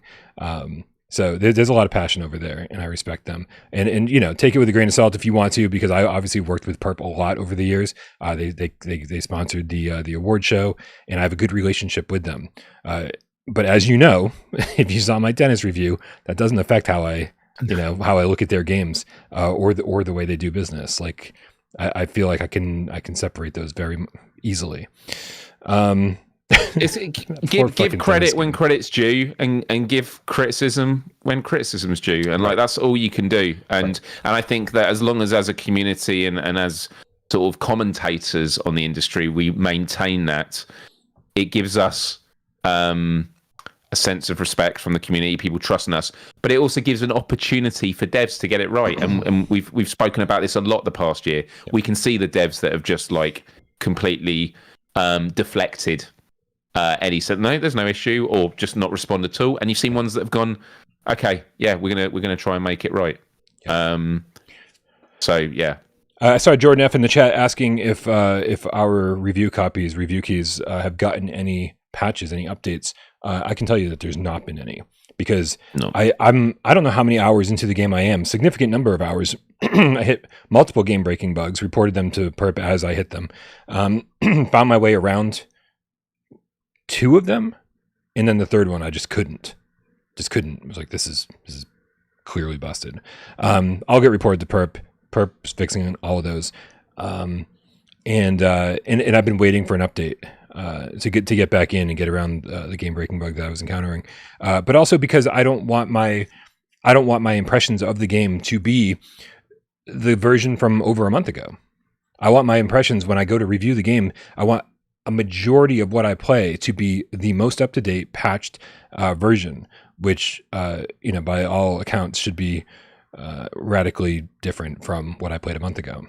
So I can confirm there has been an update for Very Bad Dreams. Okay, 30 gigabyte. Listen. I'm joking. I know, but I'm not when I tell you that after I played some VR Skater today, I jumped into Very Bad Dreams for all of 30 seconds to see what's it like now, because I was curious. There's been like 7 updates since the last time I checked in on Very Bad Dreams, and it's the same as the last time I played it. I'm sure that like there are lots of little things that they've corrected that you'd have to play through the whole game to notice. Yeah. But I jumped in and immediately was like the frame rate still wasn't great. And I was like, damn, they've got the resolution down pat here. Like why isn't the frame rate firing on all cylinders yet? So hopefully we still got a few more patches from Very Bad Dreams. But you did say VR Skater, Brian. So real quick, we got so I think you gave this a what? Vertigo. What was your hype? Oh, 4. Okay, so you gave it a 4. I'm giving it a 5 because I've actually played some of it and I'm loving it. And so that's a total of 9, which means that is the highest hyped game on our list, followed by a tie between Cyube VR and Toy Trains VR. Both are 7s. Then we have. Nope, I'm sorry. Ultrawings 2. I didn't total up our Ultrawings score for some reason. Oh. So first was Vertigo with 9. Second was Ultrawings with an 8. And then tied for third place was Cyube VR and Toy Trains with a 7. And then we gave Bulletstorm last place with a 5. And this is not a judgment on if we think the game's going to be good or not. This is just how we're emotionally feeling about it at the moment. I don't know. Okay, that will affect it. Yeah, but, there's a little bit of that with my Bulletstorm. I'm concerned that the port's not going to be good. Yeah, and of course, Toy Trains. Like, dude, I could sit down with Toy Trains tonight. Horns on my end. I could sit down with Toy Trains tonight and go, "Oh, I take it back. This is not the fucking nice, relaxing, cozy game I wanted. This is not at all what I was hoping for." So yeah, so these are really silly scales that we're using here. they're actually extremely pointless, let's be honest. But you're right, I did mention VR Skater DLC. If you guys are paying attention, over on was it the PSVR award show, where we made all sorts of announcements, definitely revealed a couple games, teased a couple games, and showed off upcoming updates for some games. That's where we showed off VR Skater, the Pro Series DLC that is coming out next week. Is it the 15th? 15th. Okay. Yeah, so that will be a week on Monday. Miles, I need to ask you a very important question before I even start showing my footage of when I played today. Did you also forget how to play this game completely? Oh, Yeah, I mean, I jumped into VR Skater over Christmas, and I instantly realised, oh my god, I am absolutely abysmal. So I've forgotten how to grind. I did a tutorial when I was still messing it up, so I need to learn to grind manual again. I wasn't doing it. I need to basically do it all from scratch again. But yeah, I'm terrible. Yeah, my experience of this today was I played all the tracks. I basically went around the tracks and got all the letters because you get VR Skater, the letters for it, and that was it. I did it just so I could do all the courses. There 5 or 6 courses. There's 5 new ones. Yeah. Yeah. My one line impression is this is a hell of a DLC. Like I was impressed. How about you? Yeah, very impressed. But also it makes VR Skater feel like more of a complete game. We had said at launch that this is a fantastic game. Like I gave it a 9 out of 10. I think most everyone in the crew agreed with me. Just something that like once you're gonna suck at this game when you first start playing, but the more you play and the more tricks you learn to pull off and the more natural it starts to feel, then the next day you wake up and not only is your entire upper body sore, but you're also suddenly kind of good at the game. And that just keeps happening over and over the more you play. I need some time to get back to that point. But this right away, this introduces something new, a new mechanic into the game, and that's turning around. And so you can turn around just while standing still is it pushing down on the left analog stick? Yeah, you hold down. You pull down on the stick towards you. And then and then if you like get to the end of the skate park and just wait a second, like you let the board hit 0, right? Like you're no longer moving forward at all. It will just naturally flip you back around. Like if you're on at the final ramp, or if you're going up the final, if you're still going up the final ramp and stop, then boom, it just does this 180 flip, which I got to say, I don't love 180 flips in games, but I think it works okay here. It does, yeah. I think it works really good on here because it has the sound effect and you get the haptics as well, so you get a real feeling of like shuffling back the other way, which is really great. I have mixed feelings about this. There's a lot I love about it. Actually, do you know what? My criticism isn't about that.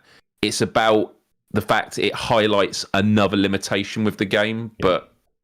But tell me about it. I mean, I'll just quickly say it now. So you're in these big wide open spaces, and so the only way you can go back the other way is either holding back and then start rolling the other way, or you go to the end of the course and you go up a ramp and then you start rolling back the other way. But you can do like turning on your skateboard. You can either do it with your hand where you sort of arc it, so it's sort of a smooth turn, or you can, I can't remember what it's called, like kick turning, where you just keep, it's where you take the top trucks, the wheels up and you keep sliding them across. It's basically click turning on the skateboard. But see, so we've established in this mode you can go both ways. Right. But there were times where I am on the far right side and I'm looking to the left of me, far left, and it's like there's a letter I need. Mm-hmm. The way I got to get it is I got to go to the end of the course and then shuffle back the other way. When I'm turning towards it, but as soon as you get to like 90 degrees, it won't let you turn anymore. And I find that so frustrating because I'm like, is it because the game mode has to know you're either going that way or that way, so you have to be in one of those two modes? Probably, but I'm just, a part of me is like, maybe the next stage is, all right, no, we're just going to introduce more and more, and then eventually we'll allow a mechanic where you're in a 360 environment, but then maybe it just makes things more complicated with, like, I don't know, hit detection with environments and stuff. But that definitely annoyed me because you kind of feel like you are still playing a One Direction game. It's just obviously you can then go back again. Yeah. This is something that I think we all felt the game was sort of missing at launch. And you're right, this does sort of highlight one of the problems, was that you're not... The game is all about going on this run and you're going this way. And really all this new mode is doing is saying, okay, once you've gotten to the end that way, now you turn and you flip and now you're heading the other direction and you're just going straight. And so I think it's making the best of a bad situation. But also, I stand by the fact that like this is the best skating game we've got in VR, possibly the only really good skating game we've got in VR. And, and these are the limitations with V1, right? And I really hope that there's a VR Skater 2 that addresses these things and give us a lot more freedom of movement. Yeah, listen, the last thing I want to say about this is what is added to these modes or added to these new parks. The letters that you collect, very much like Tony Hawk.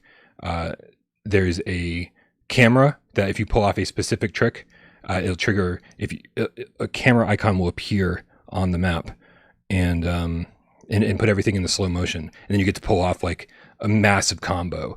Oh really? Oh, see, I didn't even get that far because I didn't know how to do the trick they wanted to do. This is the thing is, I just spam the kickflip button and just see how many spins I can get. Right. I need to learn to do stuff with intention on VR Skater. That's what I need to learn, dude. So that's amazing that's a thing. It's on your HUD. There's a trick listed next to a camera icon. Once you pull off that trick, the camera icon in the map, the 3D icons, spawns, and then you better be prepared as you go through that. Time slows down. You can pull off like 6 or 7 tricks, and then you get this massive combo score, and then time speeds back up. You go into like bullet time basically, and so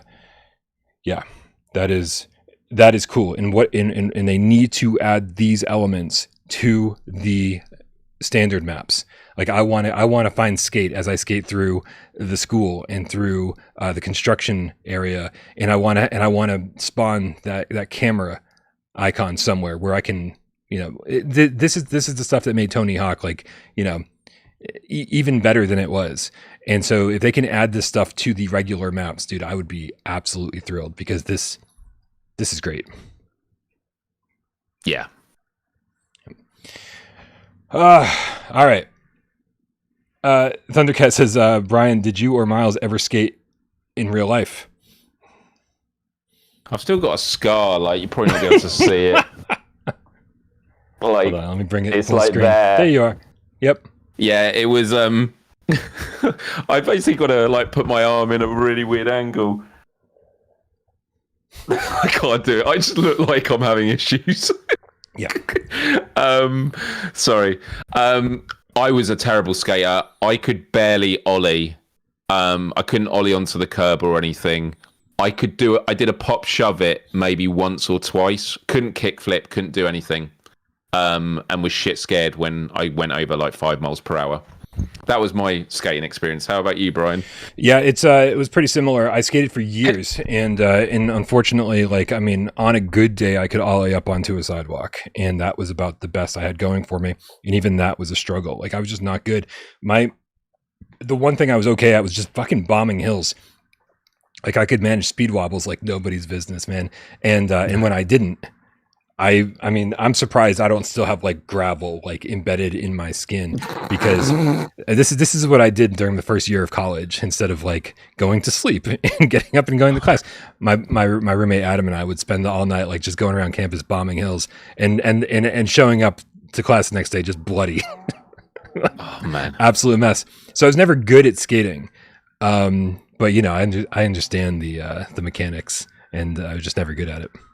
It's just so. This is what I love VR Skater. You don't have any of the pain, and also that level where you do the ridiculous like ramps in the desert. I've always wanted to do that. Not in real life. I can do it on there. It's good fun, and when you stack it, doesn't hurt.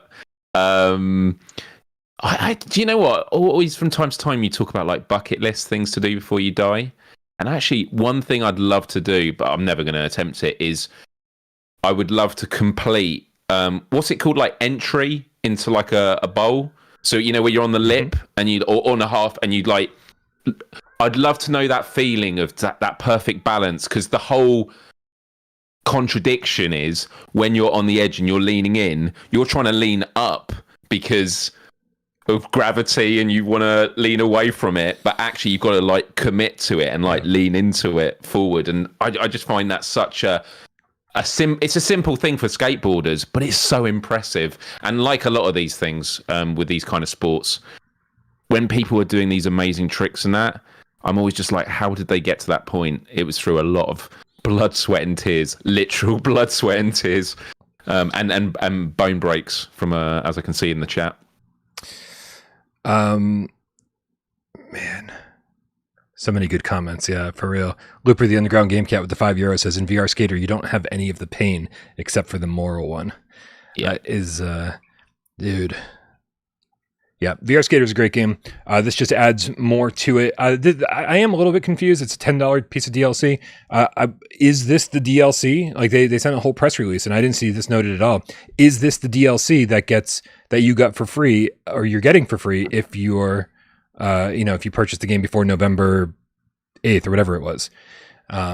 Correct. That wasn't clear. That wasn't clear in it. Right. And it should be. I mean, I as great as VR Skater was, it felt like it was about $10 overpriced.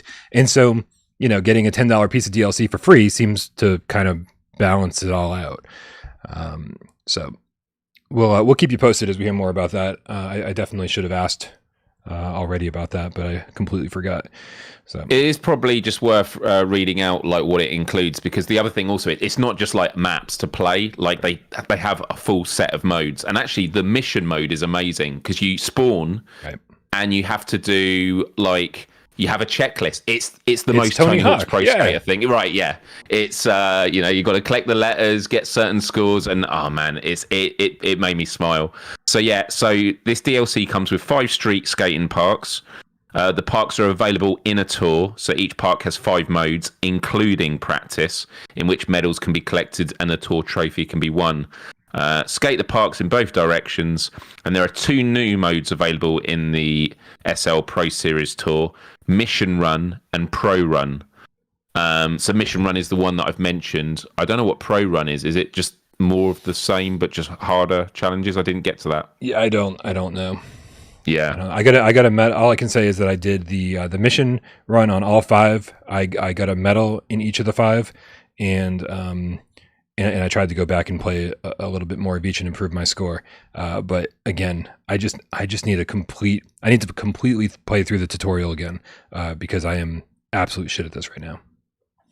Yeah, no, me too. I need to go through the tutorial. To be honest, I never completed the full tutorial because I was like, that's enough in my head that I need to practice on the streets when I got like halfway through. The last 2 bullet points, there are new SL Pro exclusive items in the skate shop, including 9 decks and trucks, and there are 4 new PSN trophies. Yeah, I did upgrade my my grip tape to the Pro Series grip tape, and did you? Yeah, nice. but there's a lot of new stuff to unlock, in terms of like the the paint on the board itself, and new trucks and everything. And they all look pretty slick. So looking forward to upgrading that. If they keep adding to this game like new modes and stuff, I think this will. Did this? Oh, I feel stupid. Was this in our top 25? It wasn't, was it? No, I didn't. No idea. No idea. Yeah. But it's amazing because some of these games, they come out and they got cool mechanics, and I'm like, it's great, but it could just have a bit more content, which always seems like, oh, we're never satisfied. But honestly, playing this again, it just felt so good. The haptics are so good. The sound effects. Yeah. I'm really looking forward to playing some more of this at the weekend. Yeah, I don't even know when we did our last top 25. I'm a little bit disorganized, but right. But yeah, I mean, if it's not on our top 25 list, we made a horrible mistake because it's number 15. Number 15. Looper said it was added by me in August. Okay, but we did our when we did the video. Yeah, our 7-hour debate. Yeah. I don't know what end it was at. But yeah. Okay. This says number 15. Yeah. Okay. Cool. Yeah, dude. Hopefully they can. Is it a roguelite? Is this a roguelite? It's not a roguelite, I don't think. I don't think it's a roguelite. I feel like everything's a roguelite if you like start get really. XP, though. Yep. The more you do, you get more XP, but you don't. It doesn't improve your abilities. It's true. No. Hey, so I mean, yeah, it's more of a roguelike than a roguelite, I guess. Yeah. There's no. Yeah. There's no real progression crossing system. off all these games. Are there any games for me to enjoy? He has Looper says, and it's number 15 on the last one before the additions of RE4 and Arizona Sunshine 2, which I don't believe will be added. But Living Legend with the Canadian $10 tip says, "Sup, Game Cats? Sup, Living Legend?" Says, "I finally played Village PSVR2 thanks to Brian, and man, is the tension next level." Why thanks to me? Like, this you would have done this all on your own, but I appreciate you thanking me for it. Can't believe I didn't play it sooner. The monsters are far more aggressive than in RE4. Yeah, the Lycans are, definitely a bigger deal in Village. Yeah, Village just feels so different for so many reasons. I love the tension. I love the horror vibe, and of course, there's a whole horror section of that game that should not be ignored. Amazing, great game. Holy crap! Have we forgotten anything? No. As you said before we started the show, there's not a lot for us to cover, so it'll be a pretty short show. Right. Certainly not going to be 2 hours or, oh, here we are. Oh my God. Amazing. All right. But yes, sir. This is awesome, man. Like, this is January's cool. This is the right amount of games. Like, if we get these 5 games and this DLC, but we know it's going to be more. But like, that's good because people are still. How many of you in the chat right now are all caught up with what you got for Christmas? Whether you treat yourself, everyone's got a backlog. Maybe that should be a GAMESCAST subject. What is on your backlog? Ooh, I like it. Yeah. Maybe we'll cover that on Monday with guest host Ian Higton. Is Ian coming on? That's right. Because you know what? Can you ask him a question for me? AJ's a slacker. No, just kidding. No, it's Ian Higton is going to be here Monday. Unless something happens over the weekend. Boy, that sounded morbid, didn't it? Unless a piano falls on his head. What? No, I didn't mean it that way. Ian Higton will be here Monday. It's going to be awesome. But yeah, what do you want to ask him, Miles? Chris Payne, Hero VR. What are you doing? On the main menu when it loads up, the score says the higgest level. Oh my God. So I just want to know, has Ian Higton, has he got his hands on this game? Was this an in-joke that he made? Has he been working on this? Just ask him that. Thanks. Remember when I used to look forward to Fridays? No, I don't remember that. Me neither. That's a long time ago. Crap. MRI Gamer in the chat with the $2 tip says VR Skater was rank 15 on the last top 25. Hell yeah, and well deserved. I think it's one of those games that's so easy to forget about, where it's just like, oh yeah, I had a lot of fun with that game. But man, like it's VR Skater is a game that I sucked at, got mildly okay at, and like desperately wanted to just have, like, you know, I could picture these flawless runs in my head where you grind every surface, you pull off tricks, you do manuals between between different ledges, and I just never got there where it completely felt second nature. Like I got better, but not where I wanted to be. And I just feel like if it wasn't for all these other games coming out, VR Skater is a game I would have gotten obsessed with until I could do those perfect runs again and again and again and actually compete on the leaderboard. Man, one of these days. These days. I look forward to getting to a point in the game where I can see a rail and I just know how to get on it and also how to complete the exit. Like, at the moment, I see a rail and I go, I don't know if I'm going to hit that at the right angle. No, I've stacked it. I still don't like the stacking animation. Just falling through the floor. The way you just fall. Oh, yeah. But then I don't really know what, because a part of me is like, I wish it then go third person and you could see the ragdoll. But then I'm like, maybe I'm sure that'd be more annoying than good. But maybe there isn't a better solution. Maybe it is that because you just want to pick back up and continue again. But sometimes I feel it over dramatizes like when you just go like off a road onto the grass. Yeah. Something subtle like that, and then all of a sudden your head just falls through the floor, and it's like, yeah, that felt a bit OP. Yeah.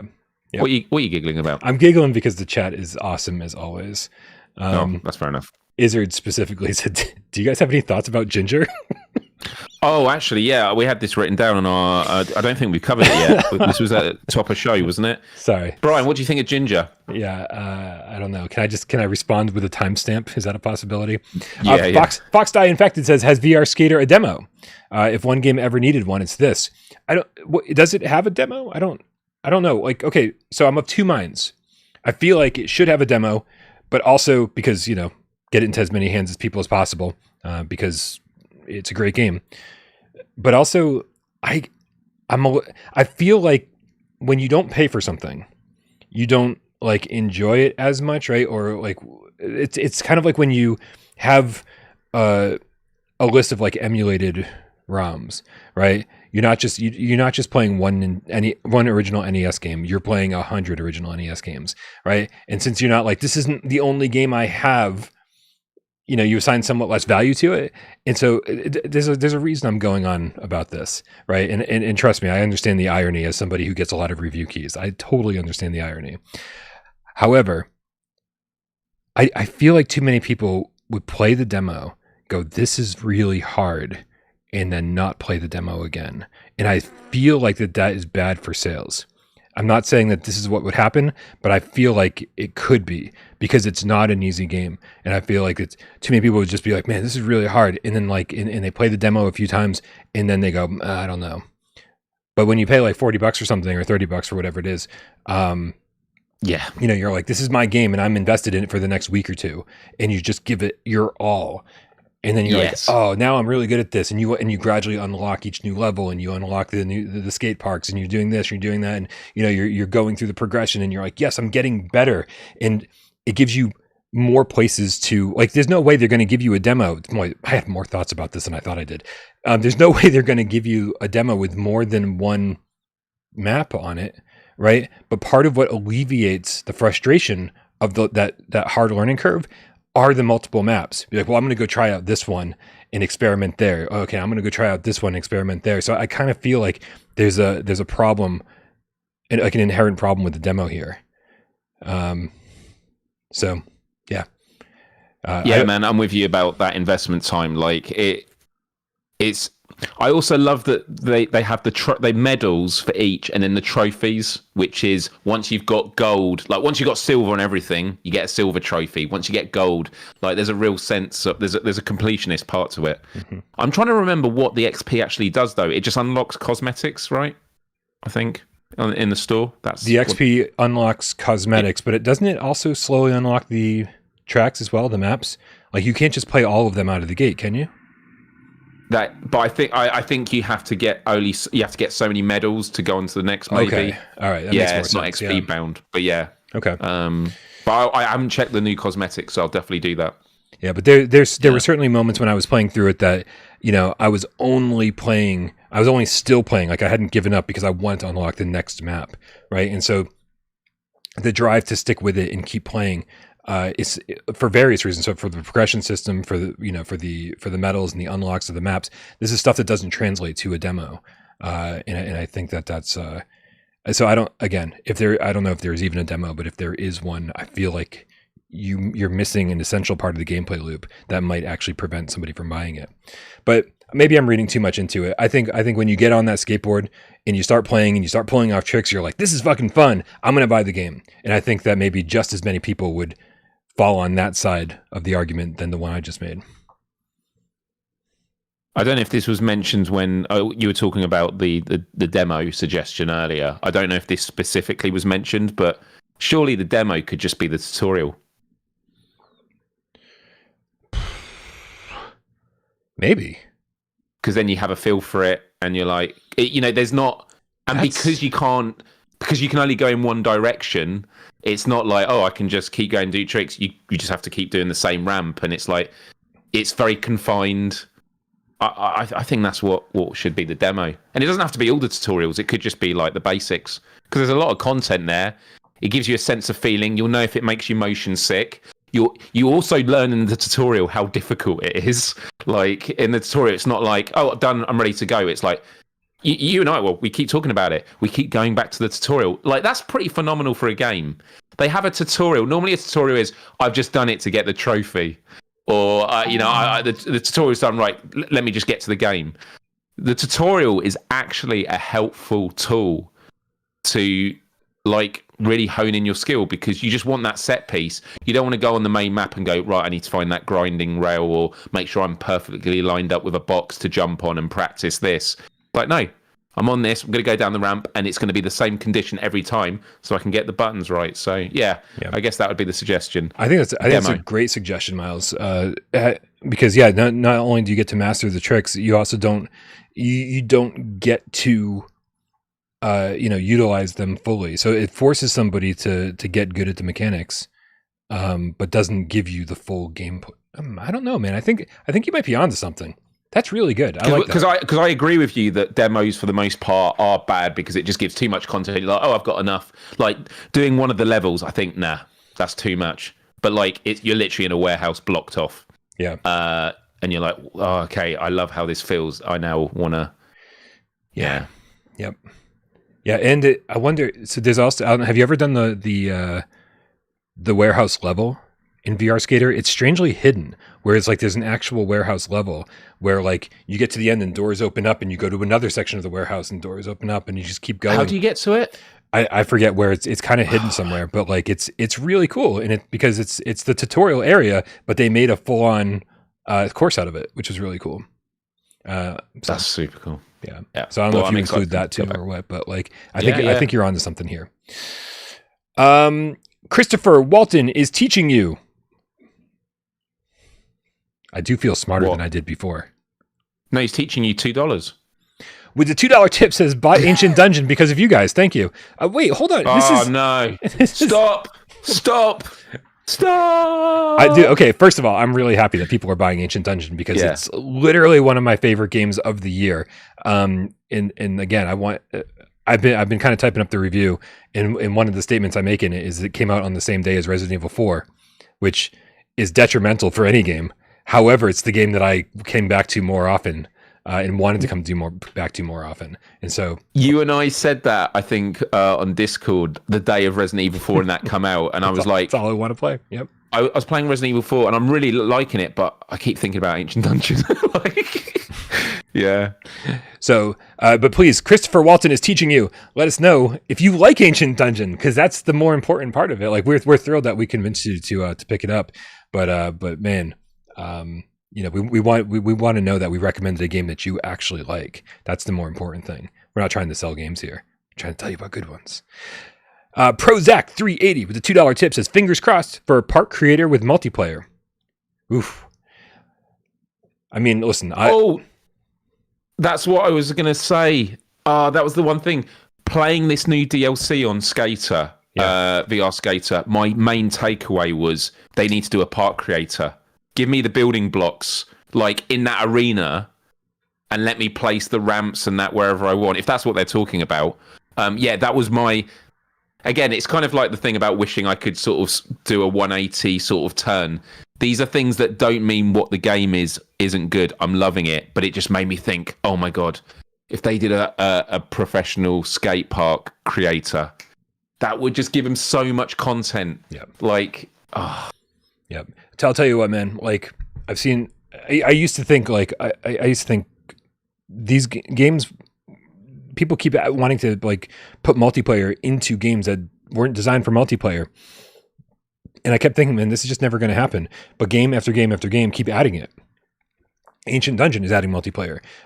Green Hell VR is adding multiplayer. Games that were clearly designed for one person are now getting multiplayer support. And so, in my heart, I'm like, man, save it for VR Skater 2, multiplayer mode, skate park creator, the ability to actually turn around and ride wherever you want to in these levels. But fuck it, man. Turn VR Skater 1 into a platform, with that they just keep releasing DLC for years. And so, yeah, patch this shit in, make the changes in order for it to be a game that can last for years, rather than being a game that gets outdated because some other VR Skater game comes and eats your lunch. Right?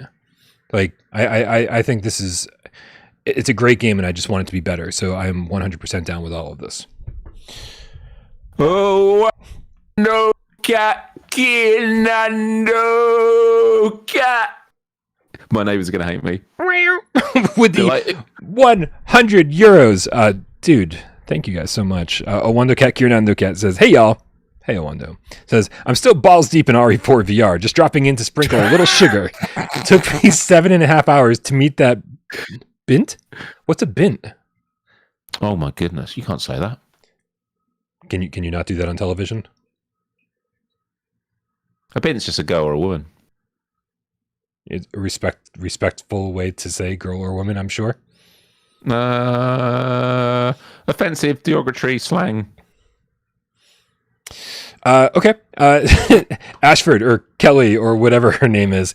7.5 hours. Okay, so I'm a little bit lost because it took me, I think, 18 hours, close to 18, like 17.5 hours to beat RE4, and I forget how long into the game it was that I met Ashley. But boy, it made me just want to leave her in a minecart and push her down the rails. I'll take the next one. You good luck. I'll take the next one. Dude, RE4 is so fucking good. It is. And thank you, Ownado Cat, for your generosity. We appreciate you so much. Amazing game, Cat. For real. Bint is English for daft woman. Thank you, Thundercat. Daft isn't so bad, right? Nah, if you say it like that. I don't know how far down the road I want to go with this. I think we'll just leave it alone. But all right, man. Listen, being a 2-hour GAMESCAST, we should probably get this on the road and wrap this shit up with an episode of PSVR 20 questions. I am the host this time around because Miles did it on Wednesday. Nope, Wes did it on Wednesday. Mandela effect. We had a great show, Miles. You just weren't here for it. Mm-hmm. Or were you? No, I was watching it in the dark because I had no power, and I had my phone. I love it. I was like, the only light I get is from GAMESCAST Live on a Wednesday. Warming your hands. I was like warming my hands and go, the heat, the warmth of the community, and Brian and Wes. Oh my God. And their predictions is warming my hands and my heart. It's a snorgy, Miles. The snorgy warms all bodies. Boy, that's an old joke. We have too many inside jokes from like literally 5 years ago. It's too hard to keep up. All right, man. Listen, everybody in the chat, Miles is going to need your help on this one. I'm thinking of a PSVR 1 or PSVR 2 game, and it's his job and your job by only using 20 yes or no questions to figure out what game that is, and only 6 minutes on the clock, which is, let's be honest, need the your real help, hard part Cats. here. Miles, are you ready? I'm not ready, but the Game Cats are, and that's who I need because I'm sleepy. Perfect. Sleepy head. On your mark. Get Des. Go. Did the game receive generally favourable reviews? Would you say was it seen favourably? Generally favourably. Okay, that's good.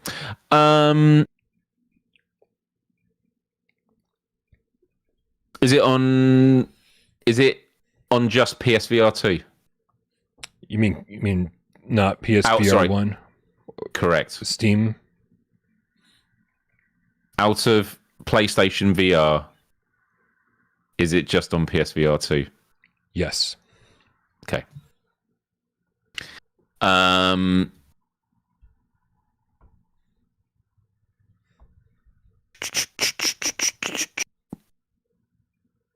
Does the game focus more on combat mechanics than anything else? I would say yes. It might have other mechanics, but it's more combat. And is it set in a futuristic or sci-fi world? To a degree, but I feel like if you focus on that, you're not going to get it. So maybe go with the answer no. Okay. Is it done with a realistic aesthetic? Yes, that's 5. Okay.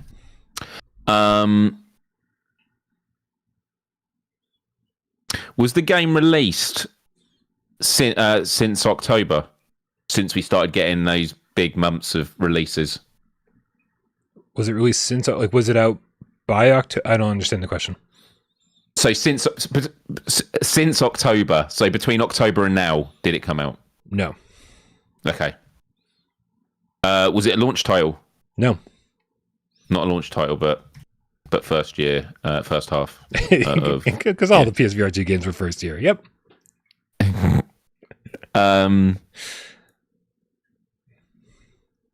Is the game primarily a first-person shooter? Yes. And does the game feature multiplayer or co-op modes?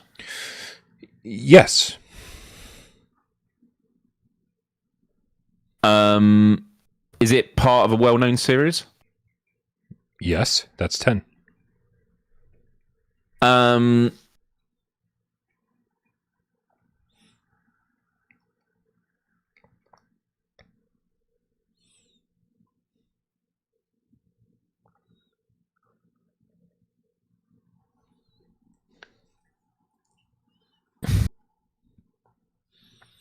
3 minutes down, 3 minutes to go. Yeah, part of a well-known series, people.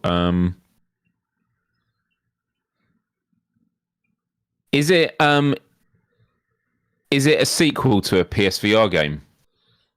No. Okay, that rules out Firewall. A lot of people saying Crossfire. Does it have a shooting range? Yes.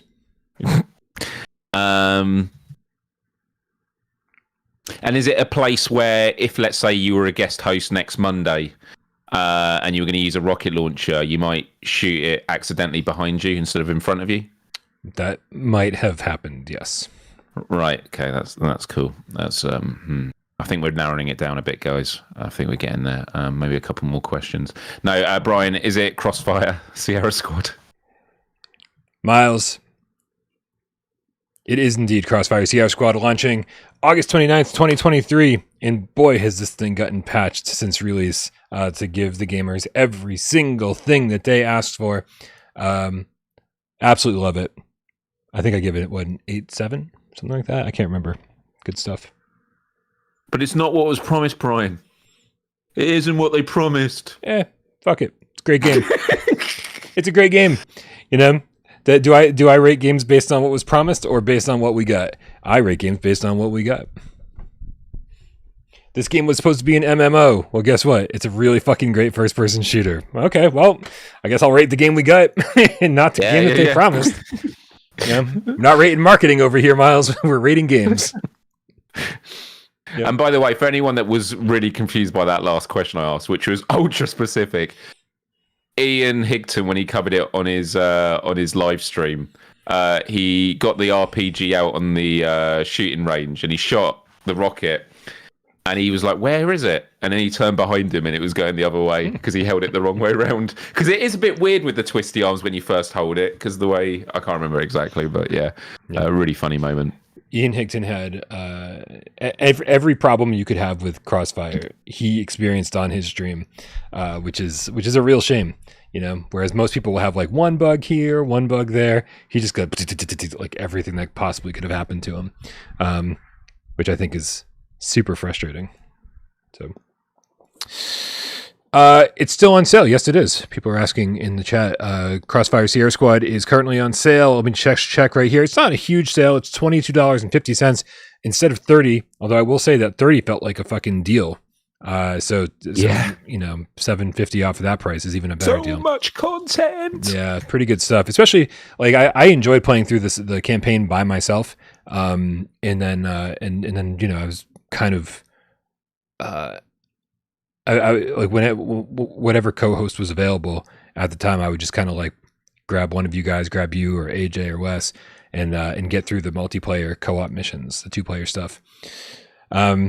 And that stuff was really good. Like I was actually really surprised how much more content was in the 2-player stuff, how many new locations there were, just how different they made each stage. Really, really surprising. Great step forward, I think, for first-person shooters in VR.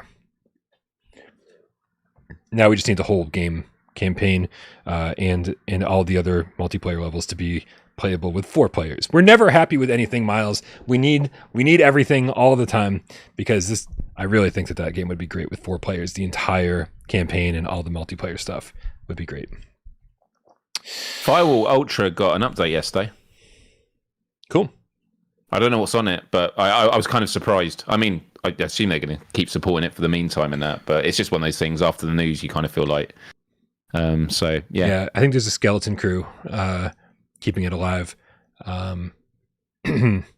Yeah, quality of life stuff and that, yeah. Yeah, I had messaged Hess Barber after the news about First Contact closing, and because I really want to hear the story behind that. Sure. And so I hope he takes me up on the offer to come on GAMESCAST and tell the full story, and because obviously it was a fucking rocky ass launch. Leading up to launch was bad. The launch was bad.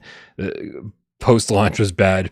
I mean, just not how anybody wants any launch to go. And so I just want to hear the full story, because I don't think, I don't think any studio would be like, yep, this is ready to go, ship it.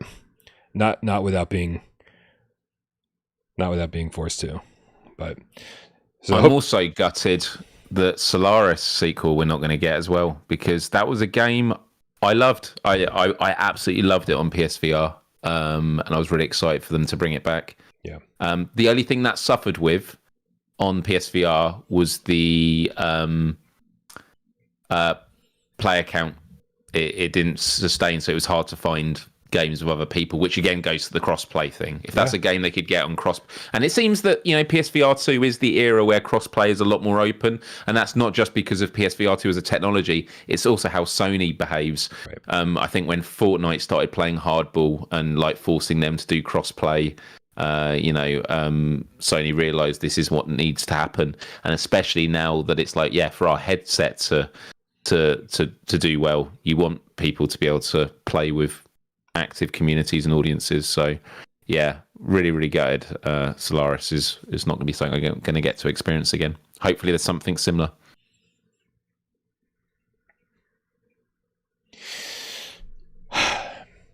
Is that it? I think we're done. Let's wrap this thing up, dude. Thank you for being here, Miles. Really appreciate it. It's always fun hanging out with you every Friday. Enjoy it. Minus the puns. A new year. Have a lot of fun. It's good stuff. Yeah. Yep. It should be a great new year. So everybody, stay tuned for Monday's episode where we should have Ian on. It should be a lot of fun. I always like to mix things up. I love my co-hosts dearly, but every so often, no matter who it is, it's just nice getting a different perspective from somebody that maybe we haven't heard enough from. And so I think Monday should be fun. And obviously I know I made a joke about it when I brought it up, but AJ just needs a break. Dude works really hard. And so I think stepping away from YouTube for a week or two here and there, which I had to do recently myself, and will probably force myself to do a little bit more frequently this year, is really good mentally. So that way when you come back, you're like passionate all over again. You're excited about the new videos you're going to make. So that's a thing. Beard of Power 666 says, I'm off to check out this Polymega thing. Good night, all. I think that's a great thing to do. Way too expensive for what it is, but I fucking am so excited to get mine. That's for sure. I ordered it 2.5 years ago, so it doesn't feel like it costs a thing, which is weird. All right, guys. Thanks so much for hanging out with us. Appreciate everybody who helps the channel run.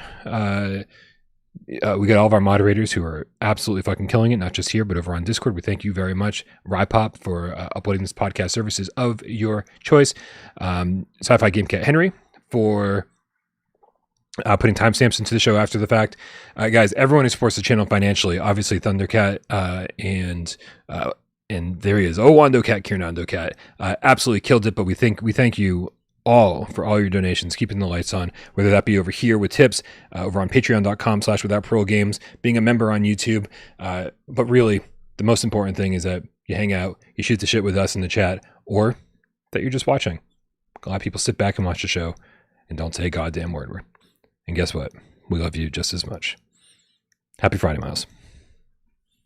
Happy Friday, Brian. Happy Friday, Game Cats. Have a wonderful rest of your first week of 2024. Let's go. God, my mouse is broken. The button stops working. Let's go. That's awkward.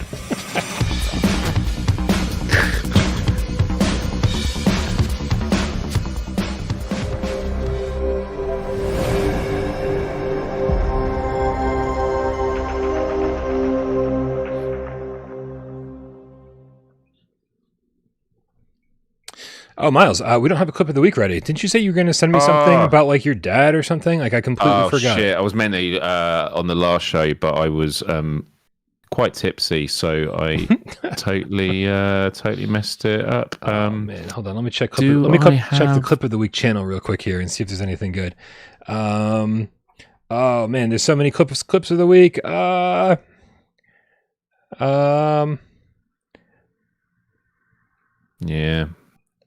Oh, hold on a second. Looper the Game Cat posted a bunch of clips. Celebrate a year. Oh man, I don't think I can download clips properly. What else do we got?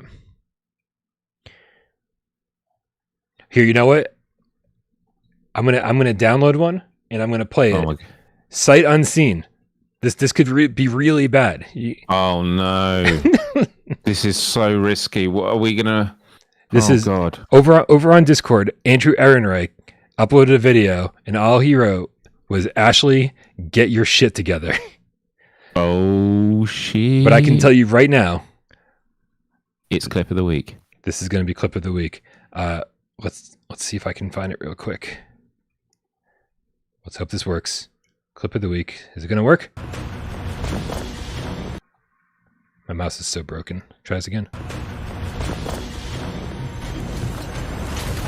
Ashley! They can hear it. How come we can't see it?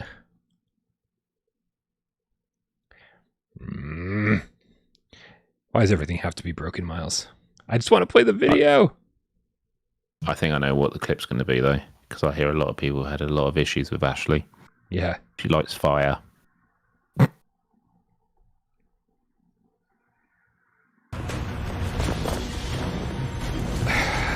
You know what? I am fucking done with Discord. If this works, then great. If it doesn't work, then fuck it. Yep, it doesn't work. OBS is trash. Guys, just close your eyes and just think of a clip, like any clip you want, and that is your clip of the week. You can have that one on us. It's on us. I just hate OBS so much sometimes. The simplest things are so terrible.